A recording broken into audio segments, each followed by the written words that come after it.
Media developer Jake Reston skated safely through Manhattan traffic without flipping over on his obnoxiously oversized skateboard and smashing his stupid face into the pavement, with many saying they were horrified at the sight of the floppy-haired little shit walking into his office unscathed. It was one of the most horrible things I've ever seen.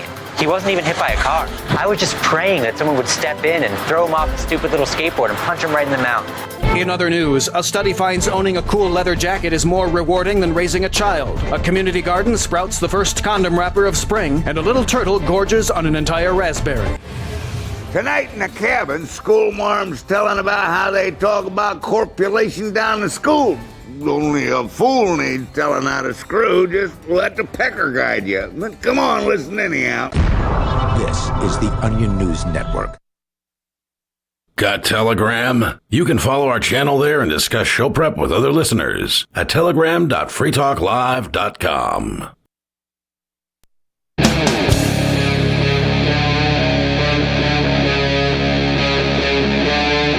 Free Talk Live.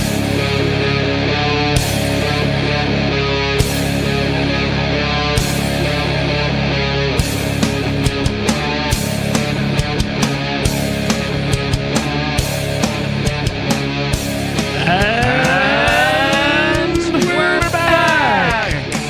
That was quite a delay. And we're back. Oh, sorry, I'm late to the game. Yeah, real late. Apologize. Nikki looked like she was doing something with her phone that we tried to participate in. I'm marketing. Even though we weren't invited to participate? Oh, I included you guys. Okay. This is my my fan Free page? Talk Live marketing, yeah. Okay. Good job. Well done. Mark it away. Thank you. Yeah. Yes. I just didn't know if we were like crashing something else you were trying to do.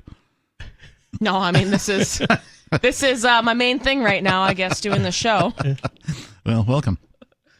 What are the listeners listening to, Steve? This is Free Talk Live. Oh, very good. Yes. What's our phone number, Nikki? 603-283-6160. Who's in Feel the- free to call in. Who's in the first chair? That's Captain. That's the authentic Lord Reverend Dr. Captain Kickass Esquire. Buckshot Esquire, if you will. If you will. Wow. I think I got all of them. You did. Knocked that one out of the park, man. Yeah. Did we already say the phone number? Yeah. Oh, then I got to do a thing. I got to do Captain's Log, Stardate 11122023. He gets the intro. Well, I mean, yeah. All Oh, right. well, who are you? Steve Classic. Oh. Yeah, who even? Sorry. No one really cares It's about just us. Cap- I it's just guess. Captain It's just tonight. Yeah. Captain and his posse. Yeah. Captain in his pocket. I'm just hogging all the spotlight. You know. And I'm Nikki. I got distracted by Nikki's marketing. Yeah. I really threw everybody I'm off. all sorts I guess. of combobulated now. I might even be whelmed. It's true. Not overwhelmed. No, Not just- underwhelmed. No, not Just discombobulated, just combobulated. Combobulated. Yeah. Perhaps recombobulating now that I'm beyond the combobulation stage. But we don't know. What is the captain's log, please? I already did. No, you didn't. Yeah. I interrupted you because No, you I didn't did do it. the intro. I did the whole thing. Should we just hit the music again and start all over? No, Free no, Talk Live. Let's not do that. Let's not do that. I did do Captain's Log Saturday 11122023. I've done it twice. All right. So I guess we're recombobulated now. Now we've surpassed that as well. Very well. But please call in and save us. 603-283-6160. Free Talk Live is a live call-in radio program where you can call in, talk about whatever's on your mind, or talk about whatever we're talking about, or whatever. That's how it works. It's Free Talk Live. So I just pulled up the first story. I know we titled the show something like "Man Stabbed Over Remote Control." I've had a number of girlfriends over the course of my life. Several of them live in, if you will, or we live together. We cohabitated. And you can talk about this even And though you have a wife? I According don't. to Gigi? I don't. A wife and a girlfriend. Or perhaps I have the best kind of wife, one who never says anything to me. She's nice and quiet. She doesn't bother me. She doesn't care how late I stay out. All these kinds of things. Nice. But no, I've had the argument over the remote control for the television. Yes. Well, I'm watching this, right? You only got one TV in the house or something like that. And well, I want to watch this. It's like, how do you resolve that? You time shift it. Okay. or you get like a second TV. Second TV, right? You know, yeah. like you go Kick to her out. You know, if you're Kick trying her to out. watch a sports thing, maybe you go to the bar. Ooh, Right? Well, Yeah, that you so she can't. can- You She can't can watch time her shift that. thing, and you know you can Yeah. watch her, or you go to a buddy's house. I or will something. say, some people are crazy. Like you'd think, like okay, like a solution would be nice, right? Right? Yeah. I know people, men and women. You know, women kind of get like all the flack for being crazy. Men can be unreasonable as well. No. And I've seen circumstances, not specifically to the It's not TV, but where it's like, okay, there's an issue, and you're like, okay, here's some solutions, right? Right. And nothing will make them happy. You know, so it's like, oh, well, I'll go to the bar and watch the game if you want the TV. And you're gonna come home I drunk. want you to stay. Yeah, and then you're going to come home drunk. I want you to stay here. And you know what I mean? So it's Get like, out there and cut the lawn. What usually that's what I'm saying. You know, usually in that case, Kick what her they out. want is to win the argument and then also have you there and watch whatever they wanted with you.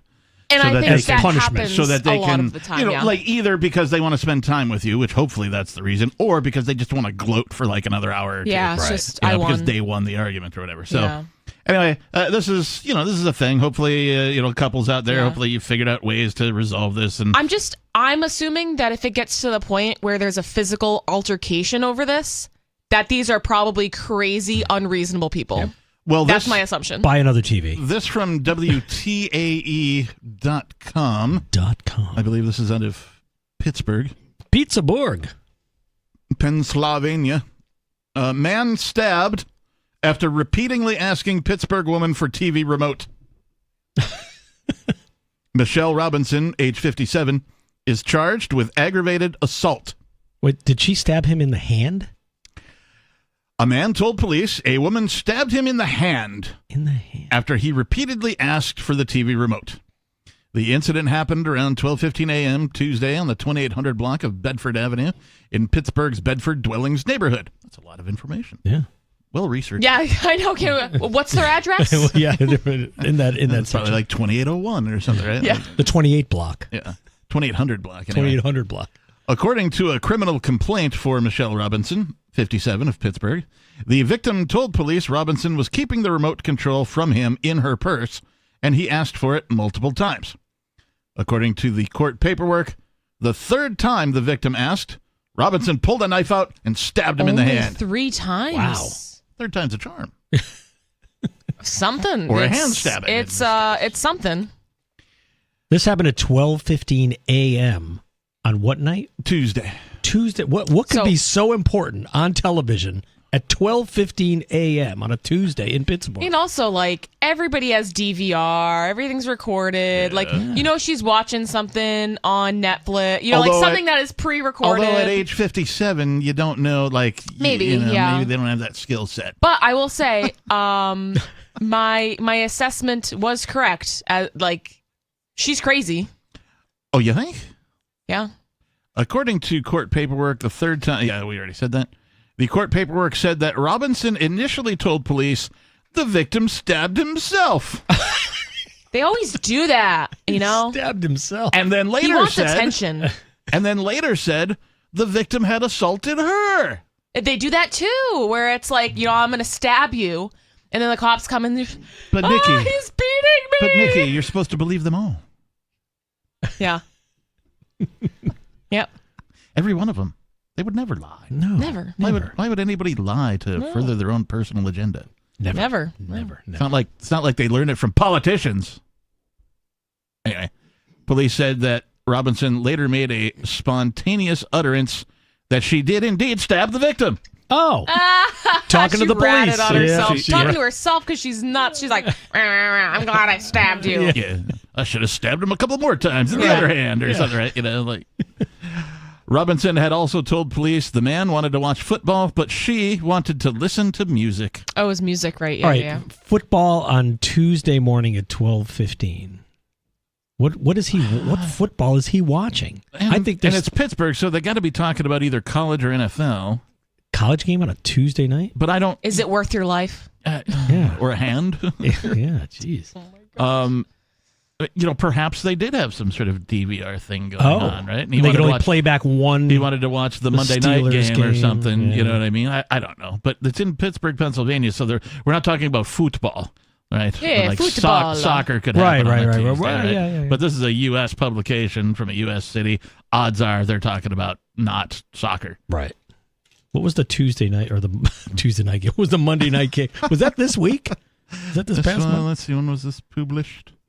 November 7th. So it would have been a week ago. Yeah.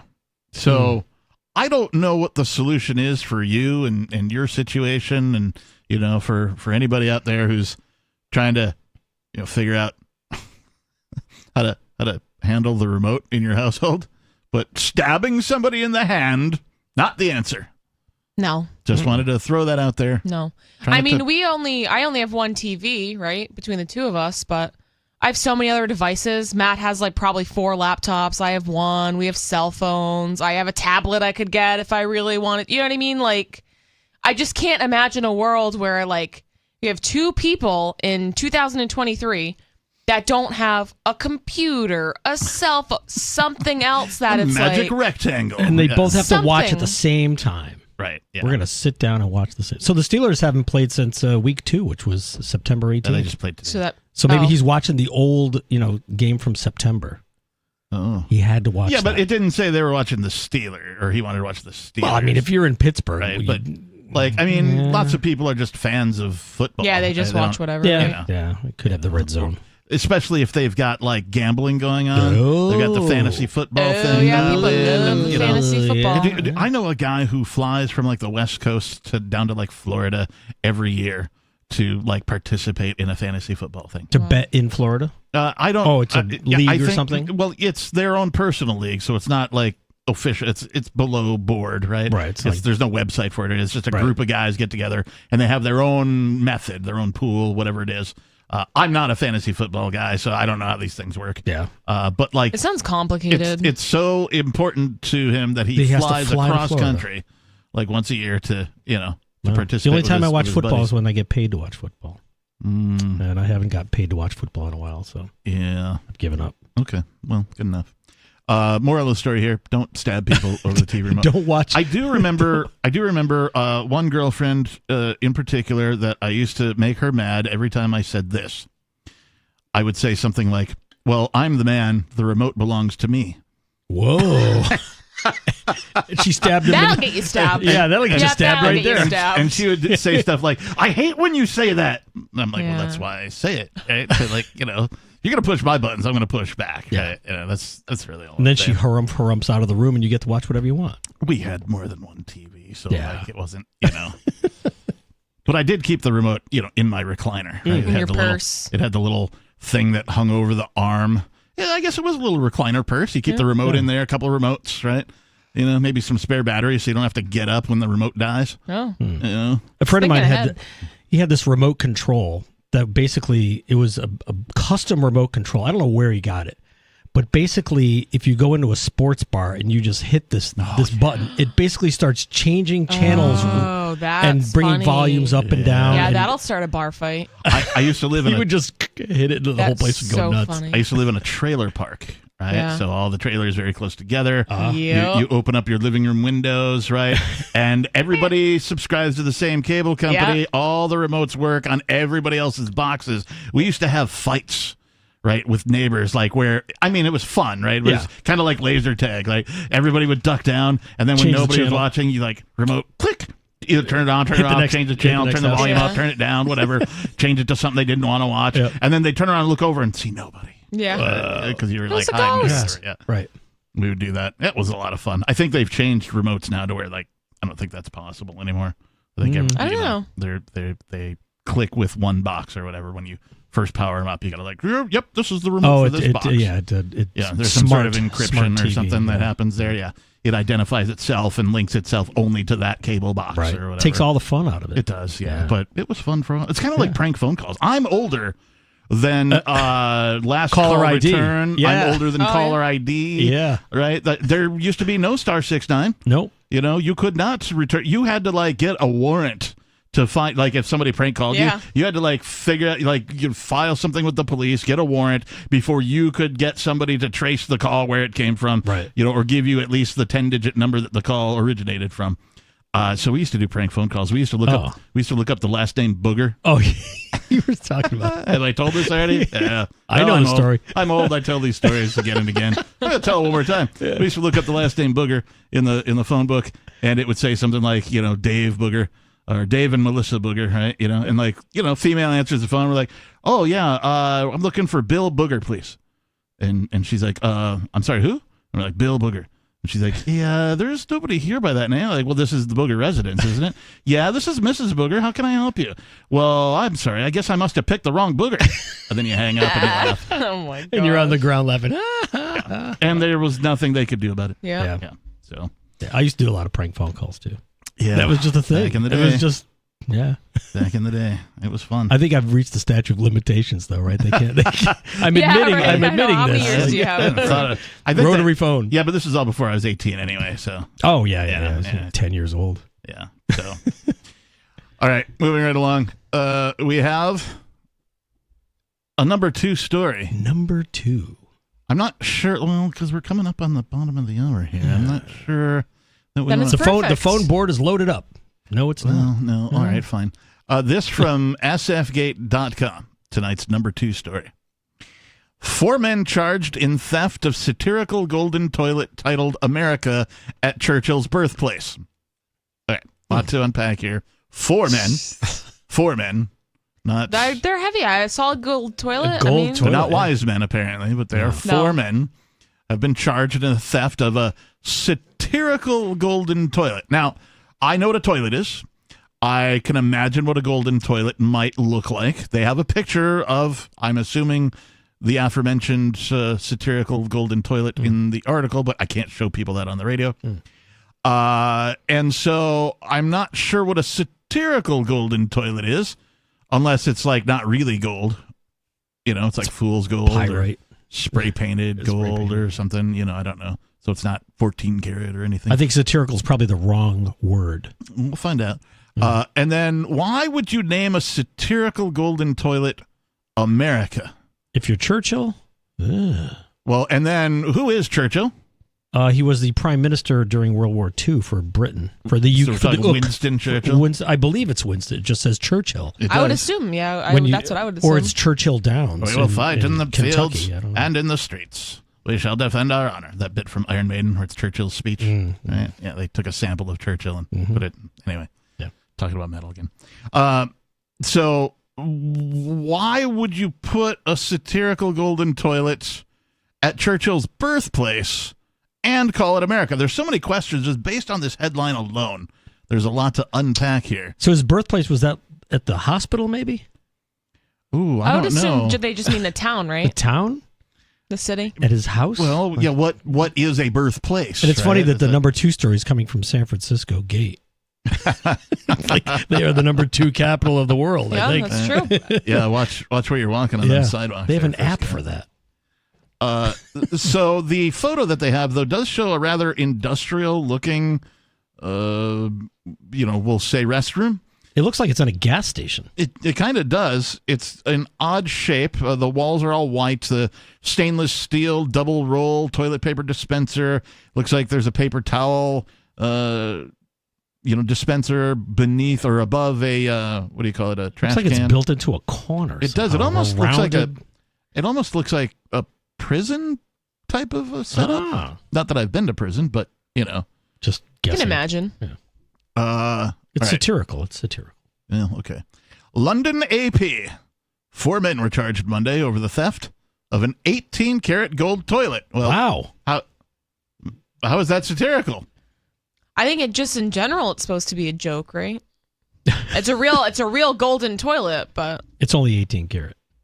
maybe not it's just not hooked up 24 to karat. plumbing. Maybe that's what they mean. Oh, it looks like it's hooked up to plumbing. I mean, maybe it's not, but anyway, 4 men charged Monday theft of an 18-karat gold toilet from Blenheim Palace, the sprawling English country mansion where British wartime leader Winston Churchill was born. You sound like you're from The Onion at the top of the hour.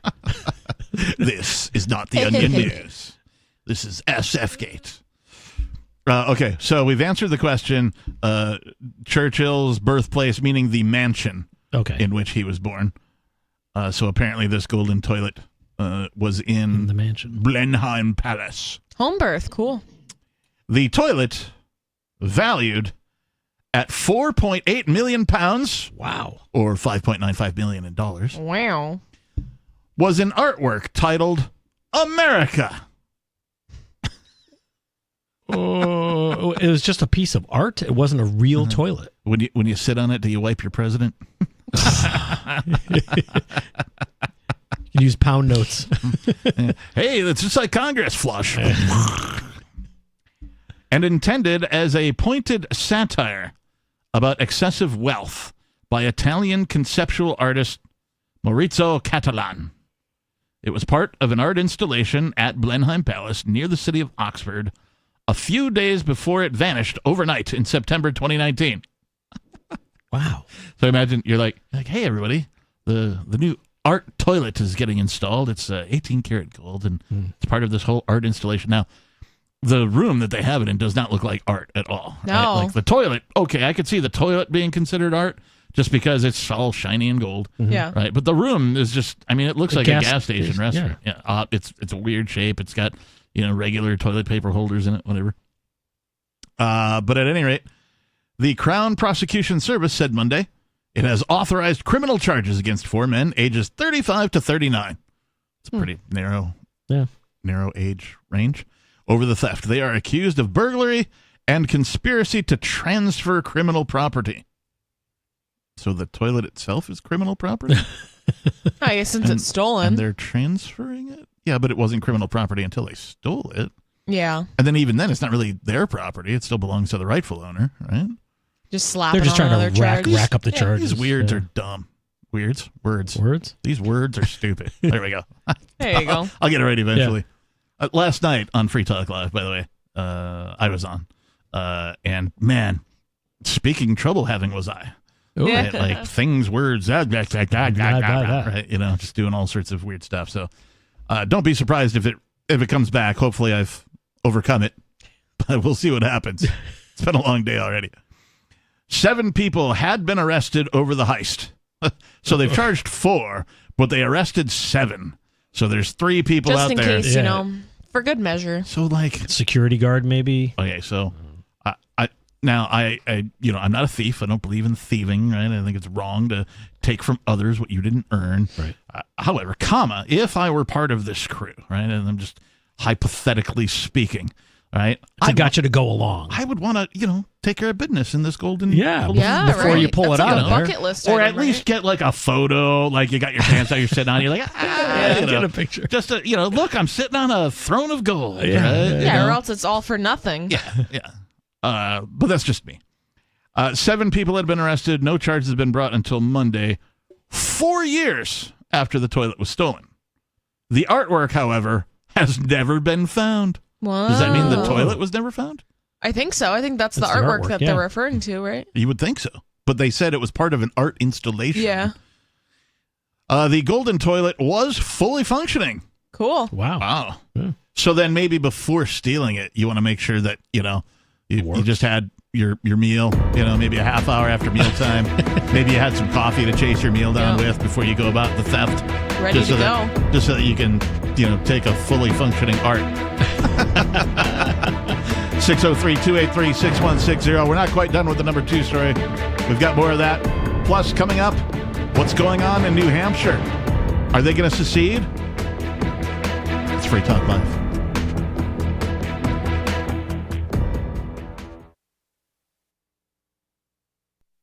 On Free Talk Live, we're bringing people to the ideas of liberty every day. From wrestling superstars like Glenn Jacobs. You guys really are having an impact, I believe. Like I said, a lot of where I am now is due to listening to Free Talk Live. You changed my mind on some very important issues years ago. To random people tuning in on the radio. I was kind of stuck in the left-right paradigm. I heard your show by chance on a Saturday night. From there, I went on, joined the Free State Project, and become an amplifier. So, I mean, that's really the reason why I amp is because I know that if it wasn't for you guys being on as many stations as you are, I never would have found the ideas of liberty.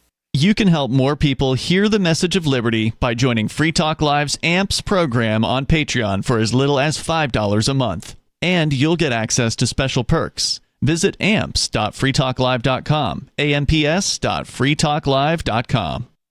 From a Feature Story News in Washington, I'm Benji Hire with a roundup of the biggest headlines this past week. A week which ended with intense fighting and firing engulfing the streets around hospitals in Gaza as Israel's conflict with Hamas intensified. More than 11,000 people now dead in the Palestinian territory, according to the militant group ruling the enclave, after some 1,400 Israelis were killed and at least 200 taken hostage in a terror attack on October 7th. But some hope. Israel has agreed to a daily 4-hour humanitarian pause in the northern part of the Gaza Strip to allow an assistance to provide a window for civilians to get out of harm's way and to offer safe passage for those hostages. The move was welcomed by the White House, though President Joe Biden says he pushed for a much lengthier pause, 3 full days, and that this process had taken longer than he'd hoped. For some, these pauses aren't enough. French President Emmanuel Macron has urged countries to strive for a ceasefire proper, stating on Friday that Israel must stop killing women and children. Rebecca Bundant in Paris. French President Macron said that the situation in Gaza is getting worse each day. His opening remarks were at the conference called for humanitarian aid for Gaza on the sidelines of the Paris Peace Forum, as concerns persist about basics including water and medical supplies reaching civilians in Gaza amid the conflict. Donald Trump this week took to the witness stand in his New York fraud trial. The former president of the United States and the Republican Party nominee frontrunner for 2024 is accused of inflating his wealth to secure better loans from banks. He could be forced to pay $250 million in damages and be banned from doing business in his home state. The trial, one of many he's facing as he vies for the Oval Office again. Sally Patterson was outside the courthouse. Donald Trump claims his properties have actually been undervalued, not overvalued, as prosecutors allege. The former president says his resort in Florida, Mar-a-Lago, for example, is worth much more than financial documents said.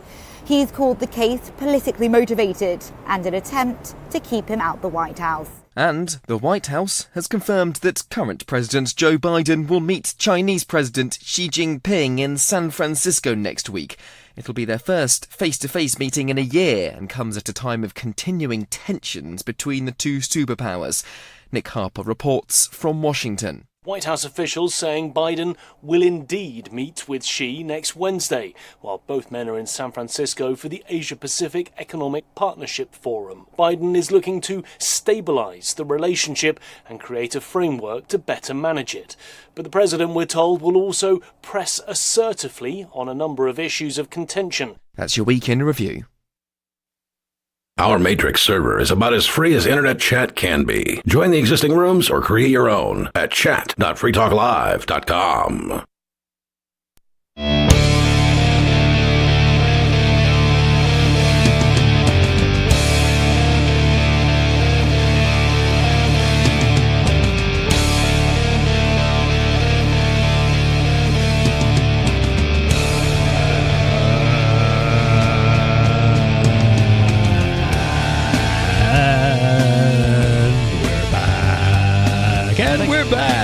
Like Tibetan monk chanting.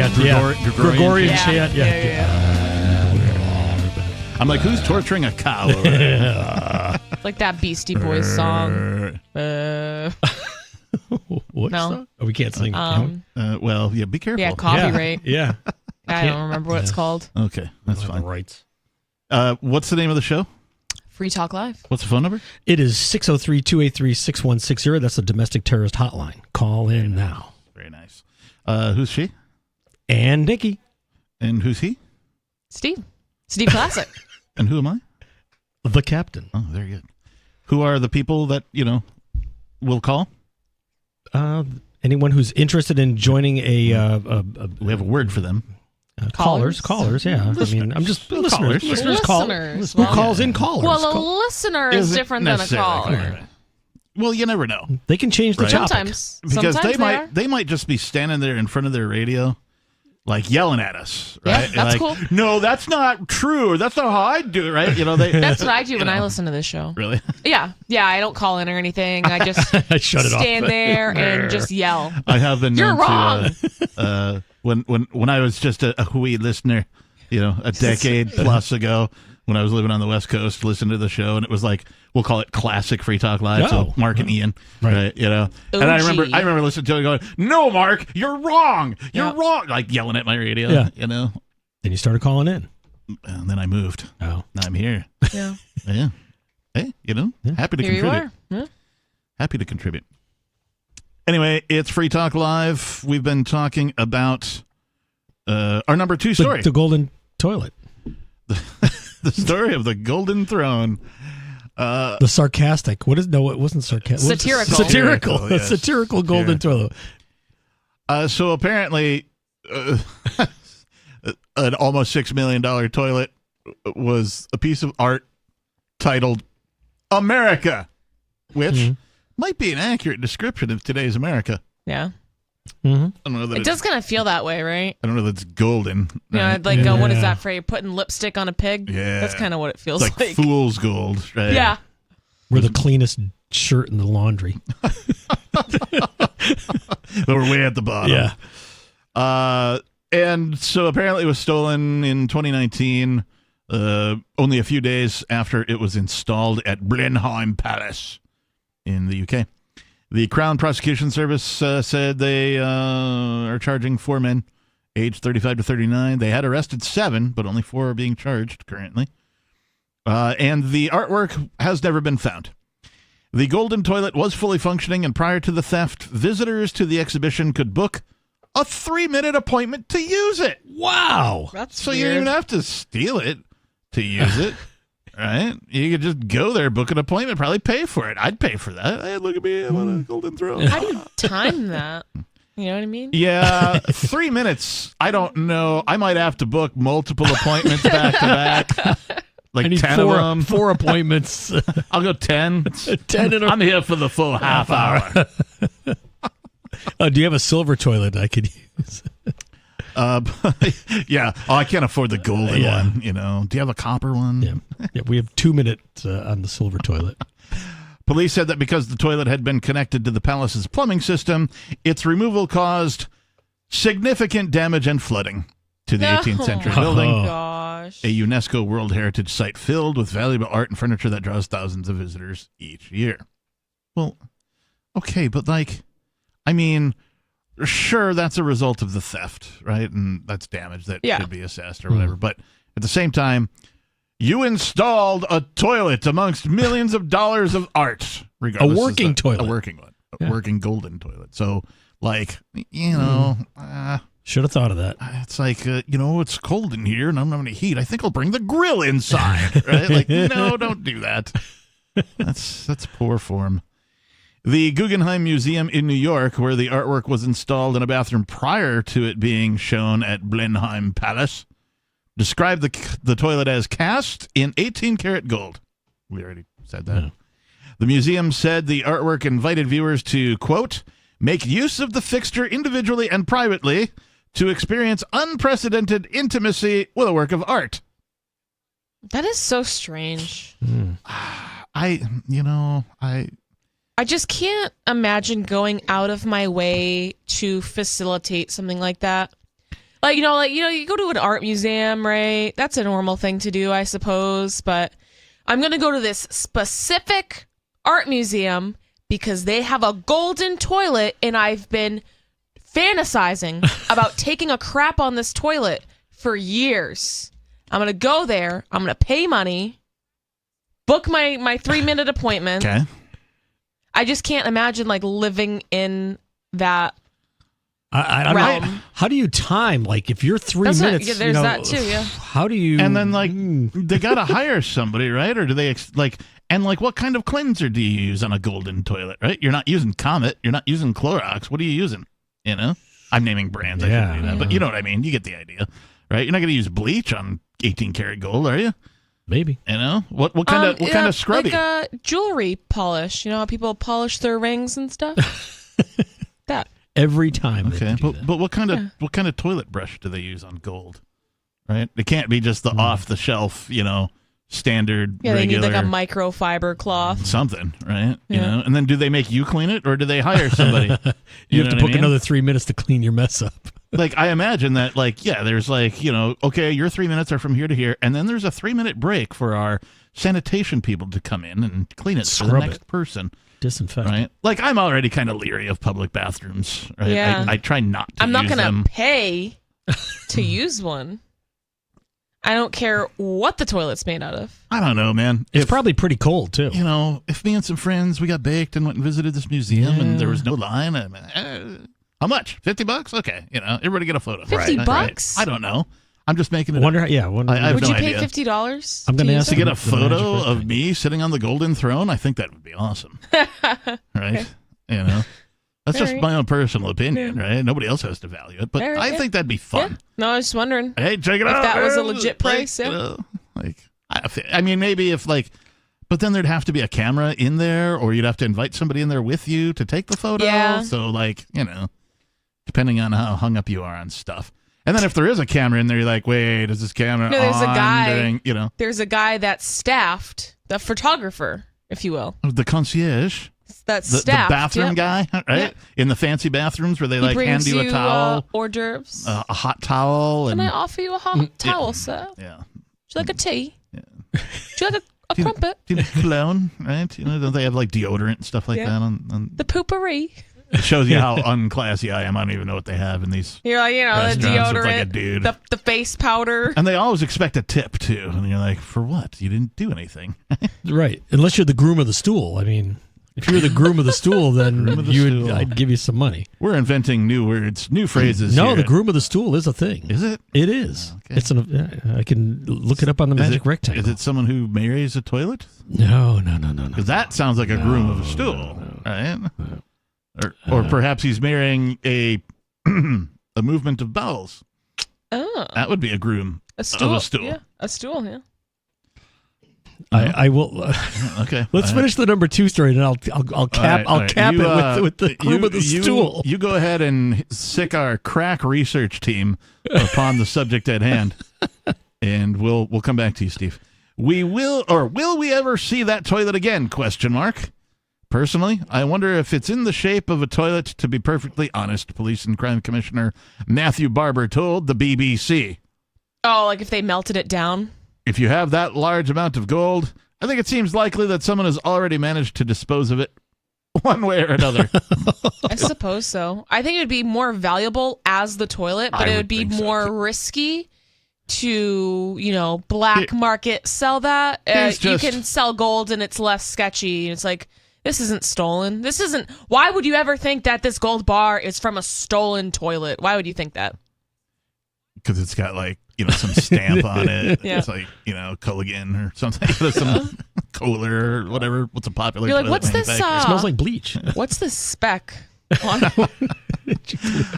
Here is only a theory based in no fact at all. It's completely made up out of my imagination, based on nothing.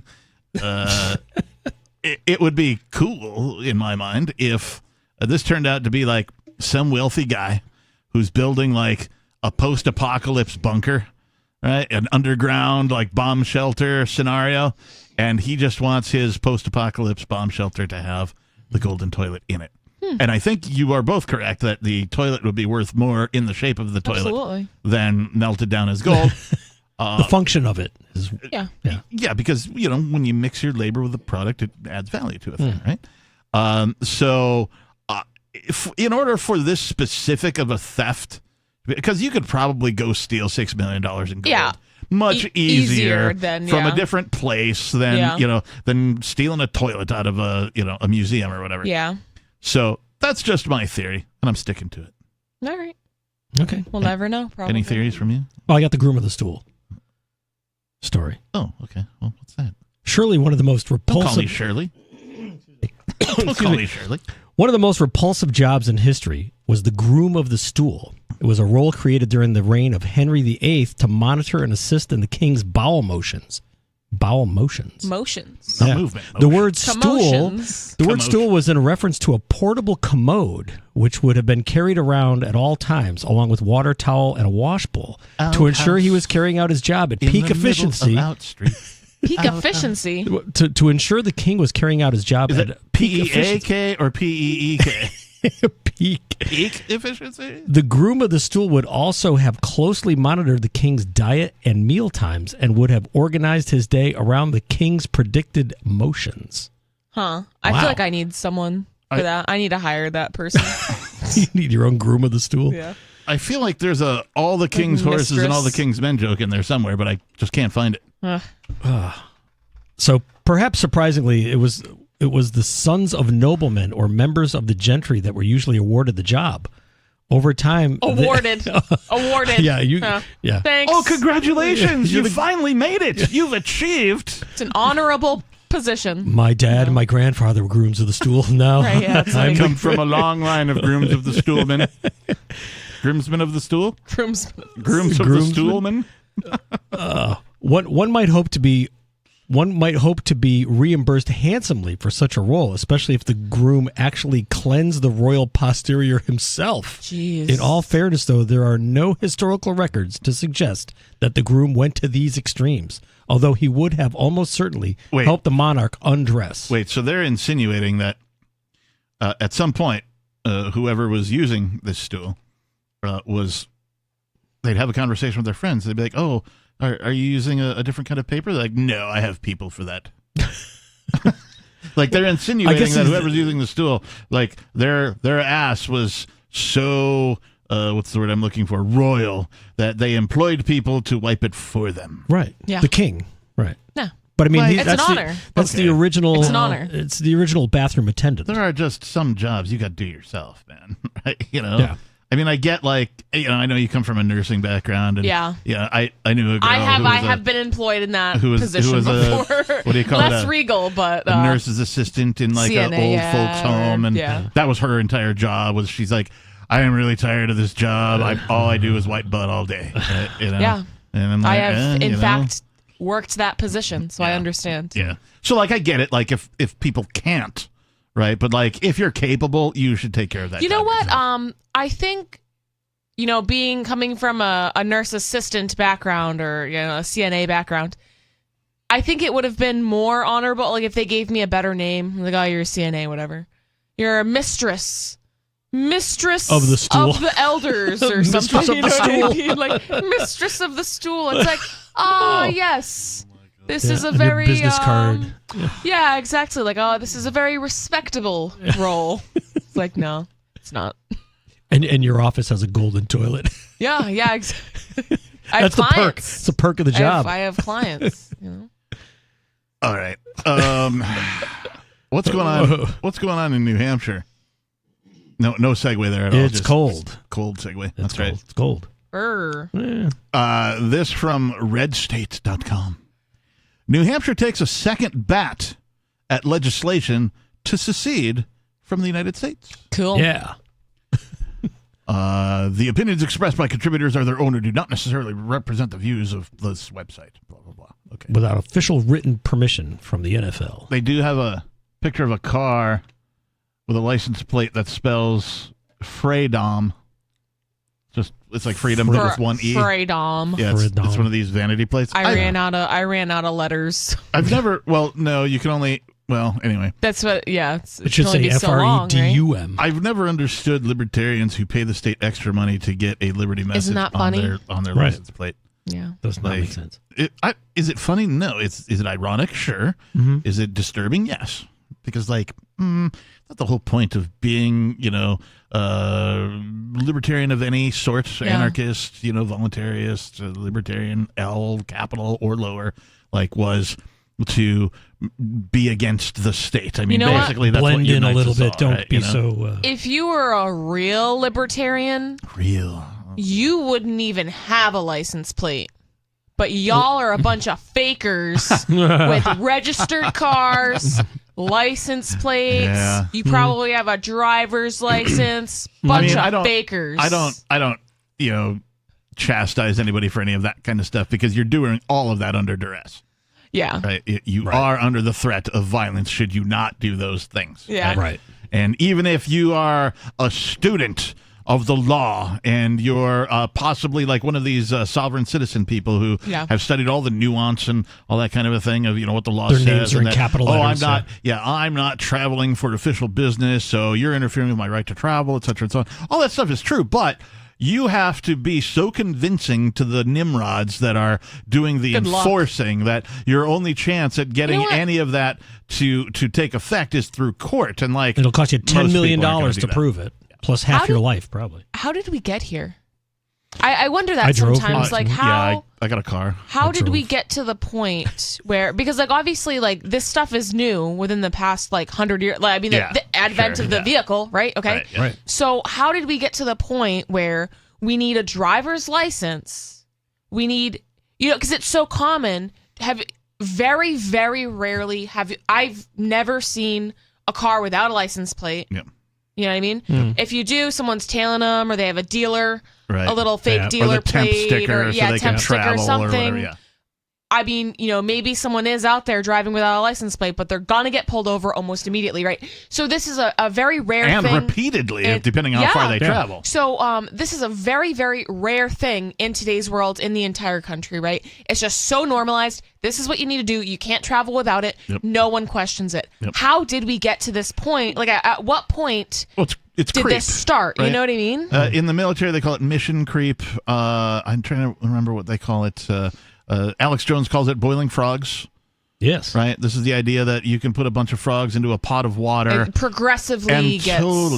slowly turn the temperature up. The frogs don't even First notice. it feels nice. But if you put the frogs just in a big thing of water and you crank it on high, the frogs are going to start jumping out immediately. Yeah. Right? So that is the only explanation I have. The same thing applies not only to driver's license, but to passports. Everything. Passports. Social security cards? Yeah. That is a new thing. Right. All of these things are new. This isn't... And so many people, I mean... there aren't very many people alive today who remember a time before these things, right? Yeah. So I don't want to say no one, but very few people question this stuff. And in my work, I do birth work, right? So I kind of support families in that realm of bringing new human beings into the world. And this is a question. Have you bring sovereign kids in, the no social and all that kind of stuff? Yeah, of course. Nice. So this is a question I propose to people. Have you thought about if you're going to register your child? Have you thought about if you're going to do a passport, a birth certificate? And a lot of people are just completely mind blown. Why would you even ask me that? Right. They really don't even think it's an option. And I've also had conversations with other midwives in other states where they're like, it is illegal for me to attend a birth without registering that child. They need, because someone was asking a question about it, and I'm like, they don't want a birth certificate, just don't fill out the birth certificate form. Because we can, as far as I know, we can do those things in New Hampshire and in Massachusetts and in Connecticut. Places. Just don't fill it out. You just don't do it. And it's not an issue. You don't have to do it. But it seems as far as, for the information I got in other states, for a licensed certified midwife to attend a birth, if they were there, they have to register your kid. So to me, that was kind of almost off-putting to me because she's like, oh, my client doesn't want me to do this. What do I do? And I'm like, well, you don't do it. This person hired you. You're going against what the person wants. And they're like, well, I have to or else I'm like, what a yucky... You lose your license, right? Yeah, exactly. But what a yucky feeling to have to do something that goes against this family. And I was honestly I'm surprised they even hired you because you don't seem like you're willing to uphold their wishes. Right, yeah. But it's such a thing where people don't question it. And there were other comments on the thread. They were like, oh, is this a sovereign citizen person? Oh my God. People were outraged that someone would refuse to register their child. And they're like, what about health insurance? What about this? What about their driver's license? What about them getting a job? All of these things. Right. And they're valid. You can't open up a bank account without a social, or maybe you can, but it's going to be very hard. Yeah, but they're not coming at it from a perspective of discovery. They're coming at it from a perspective of, judgment and like, how are you supposed to get along in today's society without all of these things that we accept commonly? Can't get a cell phone if you don't have a bank account or a credit card. Or I mean, it's one thing to be like, oh, life might be difficult for your child. Maybe you should think about that. Maybe it'd be easier if you just went along with what everybody else is doing. Or if they were having an epiphany and they're like, oh my gosh, you're right. Humans can't do anything without this and registering and having a blah. But no, they don't. And the It's like- government has totally taken over our lives and is in control of everything. And that's antithetical to freedom. No, but they don't want. People They don't don't think want freedom, and that's the thing. It's like, well, they can't even fathom a world, even though it's like, yeah, we've only had Social Security cards for 100 years or so. They can't even fathom a world right now where we don't have all of those things. Like, this is the modern world. Welcome to it. Yeah. They can't fathom not having those things. And if you question what everybody else is doing, like, you're some psychopath. It's one thing to I don't know, buy a new something, right? You buy a set of tools, right, online, right? You get them, you're like, yep, those are cool. I like them. And then you send in the product warranty registration card, right? So that if something breaks, you can be like, hey, I registered after I bought it. Here's my receipt. This thing broke. Send me a new one. And they're like, yeah, sure, no problem, right? I get that. But what's the point of registering humans? Collateral? Other than control. Yeah, you got to be part of the corporation. You're given a number. Tracked. Right. All these things. I mean, I know I know the answer to this, and it's so that the it's state rhetorically, so. right, the state can use you as collateral to continue taking out loans from the Federal Reserve and continue bombing brown people for and no honestly, apparent like reason. a normal person, to me, in my opinion, if you tell them that, this is where this came from and this is what this is about, they'd be like, oh, I'm not doing that. I'm not gonna participate in that. And no judgment, one way or the other, because I do understand, and I think about this stuff now. I'm like, when I'm applying for a mortgage, when I'm applying for a bank account, applying for a job, doing all of these things that are normal things in our society, right? I write down my social security number quite frequently. And I think about that. I'm like, if I were to go one way or another with my own children one day, what kind of consequences is that going to have for them? I think about this stuff frequently now, and it isn't an easy decision to make for parents, but I think it needs to be a discussion. It's sad that people don't even think about it. It's just nope, this is just what you do. Yeah.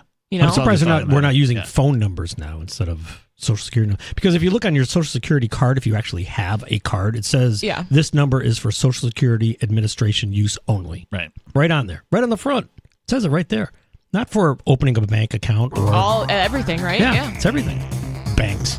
Although it could be said that the Social Security Administration is part of government, and government has their fingers in everything, and so therefore, it's part of their use. But right. 603-283-6160. Are you for or against registering humans? We can talk more about that, plus more on what's going on in New Hampshire with secession. Coming up, it's Free Talk Live.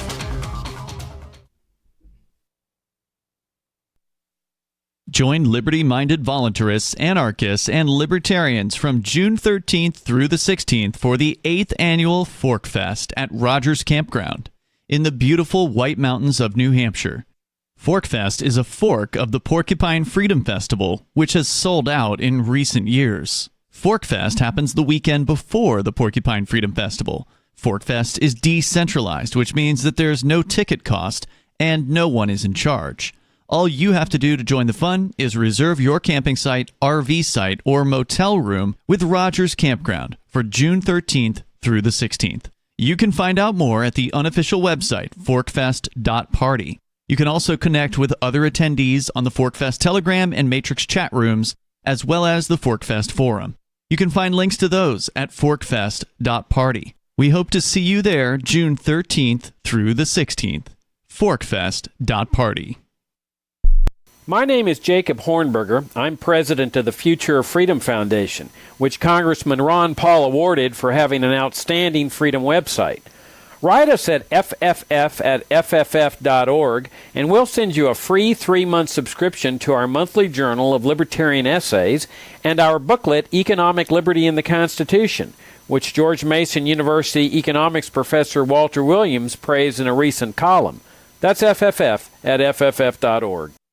What if you want to hear the latest episode of Free Talk Live, but all you have is your phone, you forgot to download our archive, and you have no data connection? You can call our Listen line at 641-793-0191. That's a long-distance number, so you may incur charges. If not, listen as long as you want. 641-793-0191. The Free Talk Live Listen line, 641-793-0191. You're listening to the live edition of Free Talk Live. Hour number 2 is next, after the news, here on the Liberty Radio Network at LRN.FM. From Feature Story News in New York, I'm William Denslow. The World Health Organization says the situation at the Al-Shifa hospital in Gaza is dire and perilous. In a social media post, the WHO chief, Dr. Tedros Adhanom Ghebreyesus, said medical facilities in Gaza have transformed into scenes of death and despair. He said the Palestinian enclave's largest hospital has been without electricity for 3 days, and bombings around the site are exacerbating the situation. He's reiterated a call for an immediate ceasefire, and on Friday provided an update on the situation on the ground to members of the United Nations Security Council. The health system is on its knees, and yet somehow it's continuing to deliver some life-saving care. The best way to support those health workers and the people they serve is by giving them the tools they need to deliver that care. Medicines, medical equipment, and fuel for hospital generators. The Hamas-run health ministry in Gaza says more than 11,000 people have been killed since Israel began its military operation in the enclave just over a month ago. On October 7th, a Hamas assault on Israel killed around 1,200 people, and over 200 Israelis were taken hostage. Israeli officials deny striking Gaza's largest hospital and blame Hamas for the loss of civilian life. Speaking on Fox News, Israel's ambassador to the United States, Michael Herzog, says the military's been targeted in its strikes. Gaza is the biggest terror complex around the globe with over 500 kilometers of terror tunnels. Those tunnels that were not built as shelters for the population.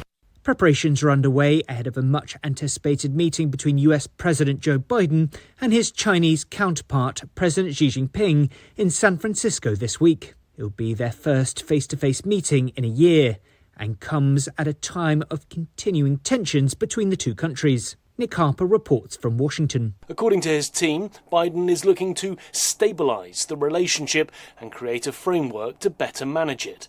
But the president, we're told, will also press assertively on a number of issues of contention, including North Korea, the South China Sea, and Beijing's close relations with both Russia and Iran, amid the war in Ukraine and the Israel-Hamas conflict. President Volodymyr Zelensky has warned Ukrainians about a possible fresh wave of Russian attacks as winter approaches. Zelensky says attention should be focused on defence and making it easier for people to get through the winter. Ukraine's president says air defences have improved, but the threat of drone and missile strikes remains. From bureaus worldwide, this is FSN. With FSN Spotlight, I'm Simon Marks, reporting all this week from San Francisco, where President Biden will welcome leaders from across the Asia-Pacific for the APEC summit.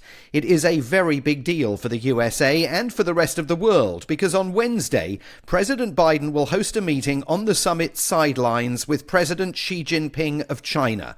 It will be the first time the Chinese leader has set foot on American soil for 6 years, and because of all the stresses in the bilateral relationship between Washington and Beijing, it has taken a year of negotiation even to make this meeting possible. Don't expect any breakthroughs. Bob McMahon is with America's Council on Foreign Relations. It feels like it took a lot to get to this point, to talk about getting to a place where the two sides can be in regular communication over the many, many issues that they have tensions over and that they should be talking about. They have, obviously two very huge areas, the economic tensions over areas like U.S. export controls on sophisticated silicon chips to China. Don't expect to see anything coming out of that. But again, talking is better than moving to the next step. So further discussions on that process, as well as trying to create a sense of regular communication over tensions in the South China Sea. They may make progress restoring military-to-military ties between the two countries, and the US wants China to crack down on drugs traffickers smuggling fentanyl to the USA. With FSN Spotlight, I'm Simon Marks.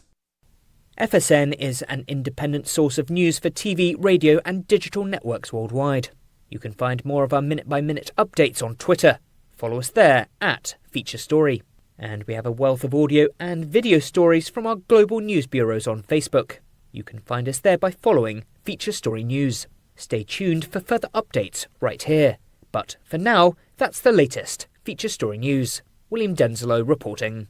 It's being called the must-have tech gadget of the year. The Samsung Apex, which hits shelves today, streams video into your left eye, internet into your right eye, and sucks your dick all at the same time. Samsung spokesman Neil Werner is projecting the biggest sales in his company's history. Are you kidding me? This thing does everything, plus it sucks your dick, all right? And I know what you're thinking. And yes, ladies, there is a version for you that eats you out. Hang it up, Apple. We beat you the punch on this one. Samsung's got you by the balls. In spite of the almost $1,000 price tag, customers are raving about the device. For my career, I do need the internet and TV, and my dick sucked all the time. I already have a TV and a girlfriend and a laptop, but to have all those in one device would be really nice. Even a run of bad press about unsafe working conditions in the Apex factory in India have not dampened sales projections. Yeah.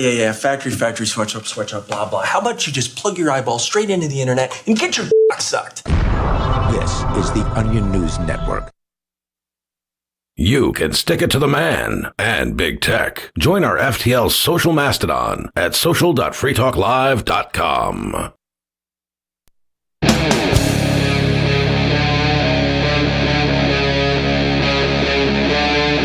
Free Talk Live.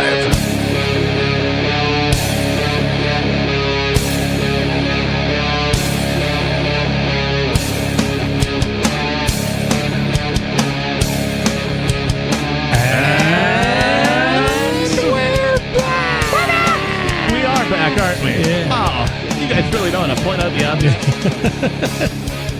Hey, the phones are working. Dance, everyone. Yeah. Dance, monkey. Dance, monkey. Speaking of monkeys and dancing, government is your dance master. You are the monkey. That's right. Whenever anybody that I know gets, in any kind of, has to interact with law enforcement or the courts or anything in any way, shape, or form, I always say, got to do the monkey dance, huh? Yeah. Got to shuck and jive. Got to go dance for the masters.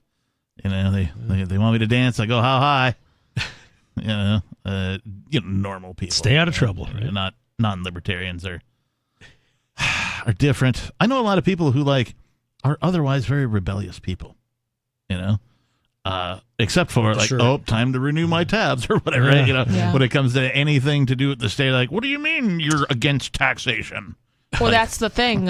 People are so conditioned. Think about it, and especially if you don't know anyone having this conversation, if you're not listening to the show, if you don't know anyone who thinks this way. I mean, if you've never even heard or thought about these things, I had what I'm going to call libertarian thoughts, right? Ooh. I had questions in my mind about things, and I bet most people have. When you're sitting on your ass at the golden toilet.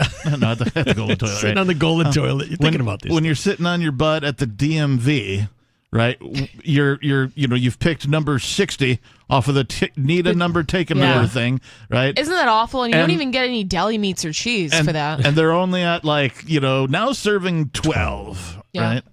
And you're like, oh my God, I gotta wait for 50 some odd people or whatever to get done with their crap before I can, that's the monkey dance. The DMV is a prime example of the monkey dance. You come in, you take the number, you sit in a chair, you wait, right? Maybe they don't have enough tellers to, process everybody, or some guy goes on break right before your number is going to get called, right? Yeah. All of these kinds of things happen, and it's a dance that you must do. You must take time out of your day, out of your week, even depending on how many of these things you have to do to register your vehicle or renew your license or get your tabs or I got glasses, so now I got to go take a new eye test or whatever it is, right? And to add insult to injury, they call people who are waiting their clients. Like, I'm not a client. I can't get rid of you as a vendor. Oh my God. All right, so client. Before we go on, I do want to tell you that this hour of Free Talk Live is brought to you by Dash Digital Cash. Dash is the cryptocurrency designed to be used for spending.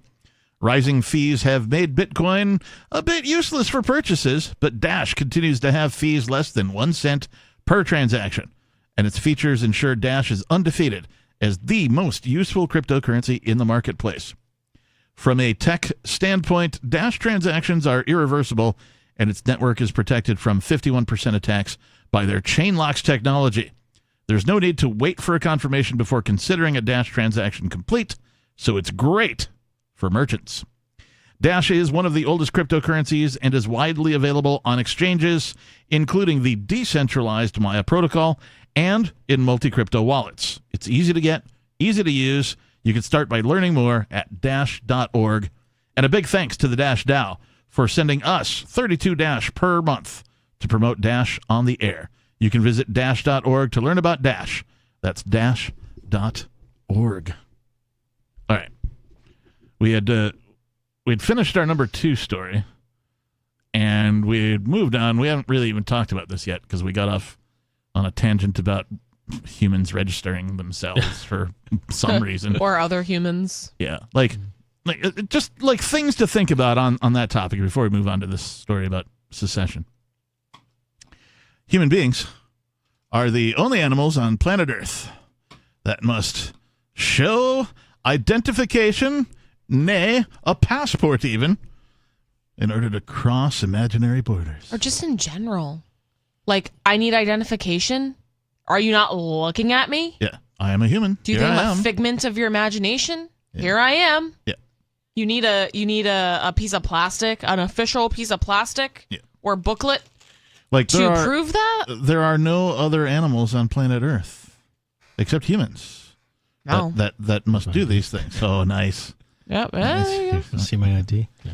Oh, nice. I was thinking when the camera gets around to me, maybe I'll. I was thinking you get like an eye patch, right? That has the letter D on it. That's my ID. My ID. Yeah. There you go. So moose that are in northern New Hampshire and travel back and forth to Canada. Right? They're doing so without. They can't do that without documentation. They just cross. No a passport? border? They haven't filled out the paperwork. Do they have to go through the line at a border? The post office? Yeah. Post office. They ever you ever see any moose at the DMV? Yeah, but do they have to go through, when you're driving into Canada? Customs, do they have to go through customs or anything like that? I've never seen a moose at customs. Yeah. Really? Take these antlers apart, make sure there's no How do drugs. they, What about how do they get through? ducks who fly south for the winter and cross the the Mexican border? Or we should probably put them in jail. What about little field mice? Right? Like, why are human beings the only creatures on planet Earth that must comply with these stringent requirements to just exist?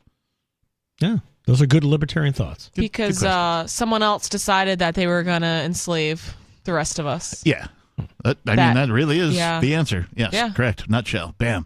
Yeah. No, there wasn't like a leader moose. And I think, Is that like something the Germans wear? Ledermusen? Ledermusen. not to get too, far into this, but Rocky and but I Bullwinkle. think, because of the human development and brain power and all of our critical thinking and, all of the things that make up the human brain, which is why we were able to create and develop and, do all these things, which is wonderful. Yeah. I think it's also to our detriment, right? Because other animals don't have those capabilities, but they're just existing. Like their existence is so much simpler. Yeah. Maybe they don't want the complexities of being human. I don't. That's what I'm saying. I'm like, maybe I want to be a moose. Yeah. I didn't choose this. Supposedly, dolphins are more intelligent than humans. Yeah, I'm sure they are. And based on their lack of statism, I'm going to be like, yep, sure enough. I identify as a dolphin. Yeah. There we go. I identify as a dolphin. You know, dolphins don't recognize the state. Yeah. I certainly Me don't. either, so maybe I am. I'm a dolphin. I identify as a dolphin. Talk live. Now I know. All right, this from redstate.com. New Hampshire takes a second bat at legislation to secede from the United States. New Hampshire joins the ranks of Texas, Alaska, Vermont, and Idaho in an effort to establish constitutional measures that allow for secession from the Union. I didn't know that Vermont was doing that. I didn't know that either. Vermont's cool. I like Vermont. Yeah.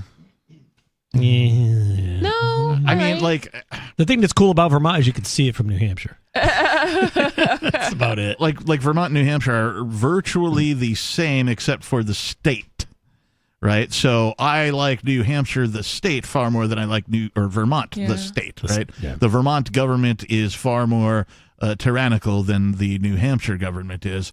But, you know, grass is always greener on the other side of the plantation, right? Yeah. We're literally arguing about, the slaves over on this plantation, other side of the Connecticut are River, different than the slaves on this plantation over here in New Hampshire. Like, we're all still slaves on plantations. It's borders and states and countries. It's just such a weird concept. It's like, what are you talking about? This other state with different rules. I mean, I could just like walk over there. Yeah. And it's just a place. Yeah, it's just so strange to me. Yeah.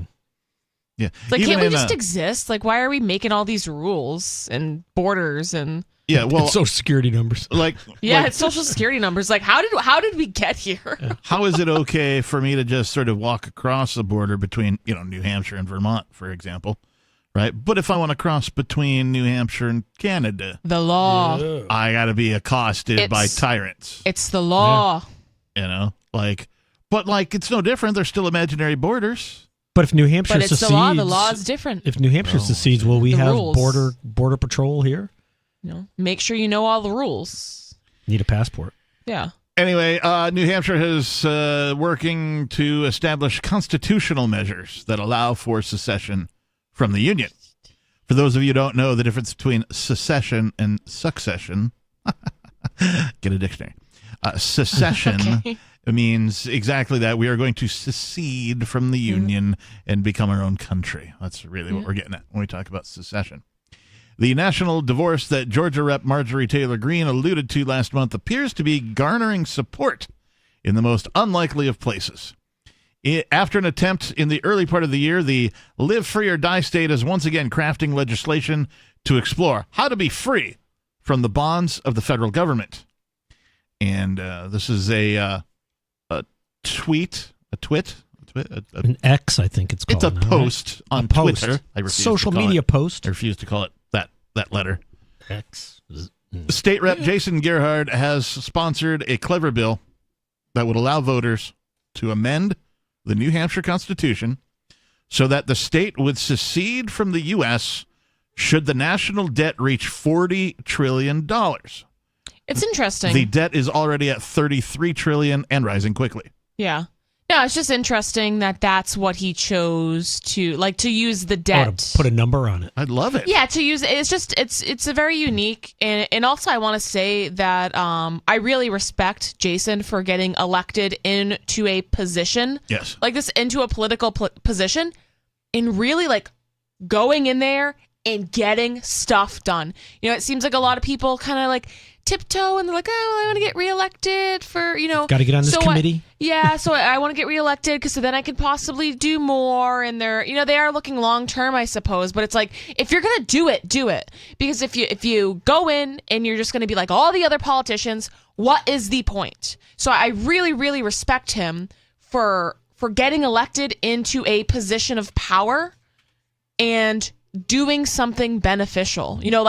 Doing what he said he was going to do, and living an authentic life.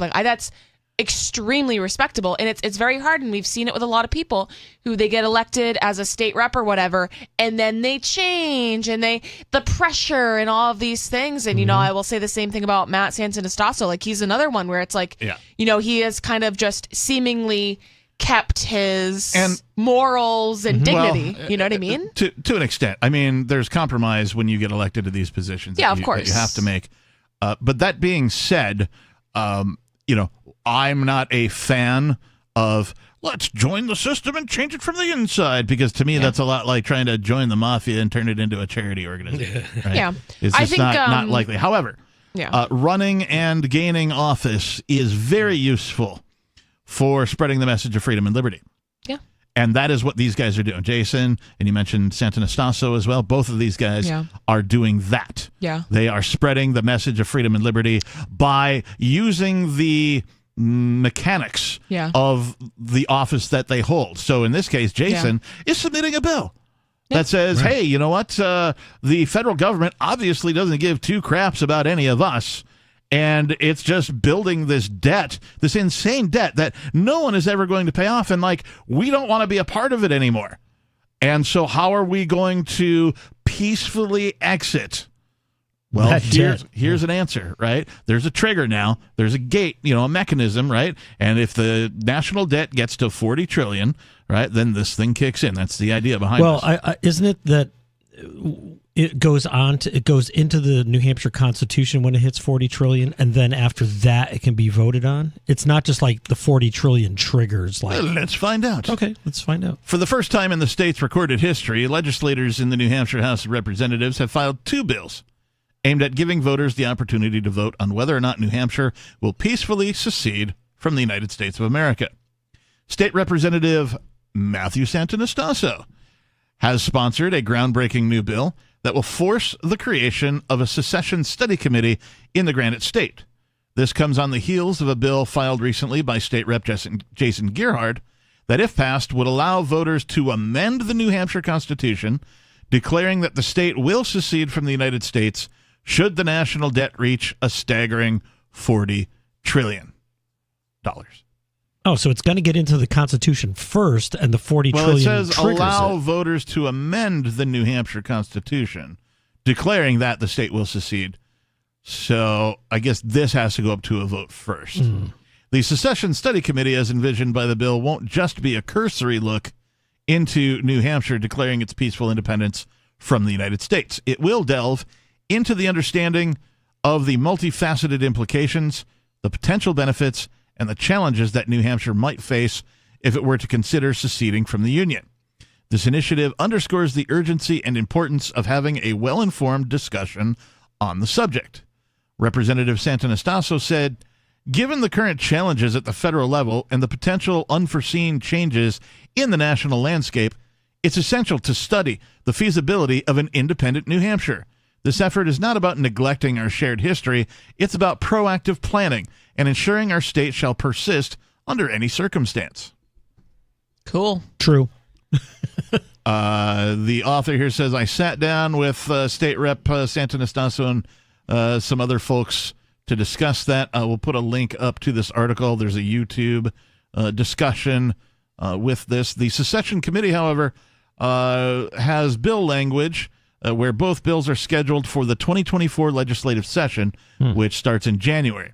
The way the New Hampshire legislature works is that when the session begins, the bills will be assigned a number, receive a committee hearing, and all the documentation and formalities that go along with that. According to legislators, every bill gets both a committee hearing and a floor hearing. In order for the bills to pass and then be presented to the Granite State citizens, they must reach a threshold of above 60%. So the 60% of the reps need to vote for this thing in order to get approved. There's 400 state reps. Right. So what's 60% of that? It's 240. 240. Okay. All right. 60 is. I'll take your word for it. 50 is. Sure. Yeah. If 60 is right, so 40 times 4 is 240. Yeah, 240. According to the legislators, every bill gets both a committee hearing and a floor hearing. In order for the bills to pass, we talked about that, 60%. CRCA 32, the first secession bill presented in March, failed to reach that threshold. out of 400 legislators, only 13 apparently voted for the first one. And it was differently worded than this. There was no trigger. There wasn't two of them, et cetera, and so on. Sant'Anastaso was among the 13 who voted to approve the bill. He said of the effort, "The actual truth is, in secret, a lot of people do support it. I think we would have had 80 people vote for it, if not more, if they weren't worried about their political costs." Yeah. So everyone whispers to me in the bathroom that they think it's awesome, but then when it's time to vote on the thing they're either not there or they just vote the other way. Yep. You know what that reminds me of? Being two-faced? Yeah, like I remember being bullied in like elementary school. I can imagine bullying. Yeah, well, I'm sorry. So there were these kids. Yeah, not really that traumatic, but the moral of the story is, I was being, made fun of on the school bus, right? And then all those kids that were making fun of me got off the bus, and it was just me and this other girl sitting in the back, and she said, I'm really sorry that happened to you. I would have said something, but those are my friends, and I don't also want to be targeted by them. This is and this is a fifth grader. Say, right? I'm in fifth grade at this point. She's in fifth grade at this point. So, as adults, why are we still doing that? You know what I mean? Like, grow up, say what you mean, live authentically. If you are going to be, in this position, do it right. It's like, and it's offensive, and people will say that about a lot of things where it's like, wow, like what you did was really, really cool, but I would never have the balls to do that. Or, I'm glad you're doing it because I could never do that. I get that just from doing this show. Like some of my normie friends. Yeah, it's like, are you kidding me? That's not a compliment to me. It's like, so you're just, I don't know. It's like, no, you should all be doing what you want to do. You know what I mean? Like it's strange. Land of the free, right? Supposedly. Right? I mean, no, it isn't. But, land of the scared. But perceived free. Until people start acting like it will never be. That's the thing. And it's just like, I really wish for like other human beings that they would just do what they want to do. Yeah. You know what I mean? Like live authentically. Yeah. Like you have these desires and these wants, and as long as you're not trying to harm anyone else or like do anything terrible. I mean, it's like, what is the point of living if you're not going to do what you want to do? In the United States, come on. Most people believe that here's what living consists of. You go to school, you maybe go to college, then you get a job. Get in debt. Then you get a job. Then you get married. You need the debt because that's why you need the job. Then you get married, then you get in debt, right? Or not necessarily in that order, right? Well, you get in debt as soon as you get out of school. Sure, yeah. Well, not public school, but still, whatever. College. Sure, yeah. You go to college, you're in debt, or trade school, or whatever. You're in debt. Then you get married, you have a kid, you buy a house, you raise your kids. More debt. You raise your kids. More debt. Hopefully you get through it all, you pay it all off, and then, late in life, you get 5 or 10 years of your late, and then you die. Somewhat disabled elderly life to do whatever you want. Here's your Social Security. And then you die. And then you die. Instead of just living while you have the ability and the youth and, the desire and the energy and all that kind of stuff. You know what? And I will say, it's really cool to see people who are just not doing any of that and just literally doing whatever they want to do. I was listening to a podcast today, and these girls were talking about we did our 20s right. Like this chick was like, I was in the circus for 8 years. Like I traveled the world, and it wasn't even like, oh, these are the things you're supposed to do because they're prestigious, or I traveled the world. It wasn't like a bougie thing. It was just like, there were things I wanted to do. Yeah. I was young. I could do it.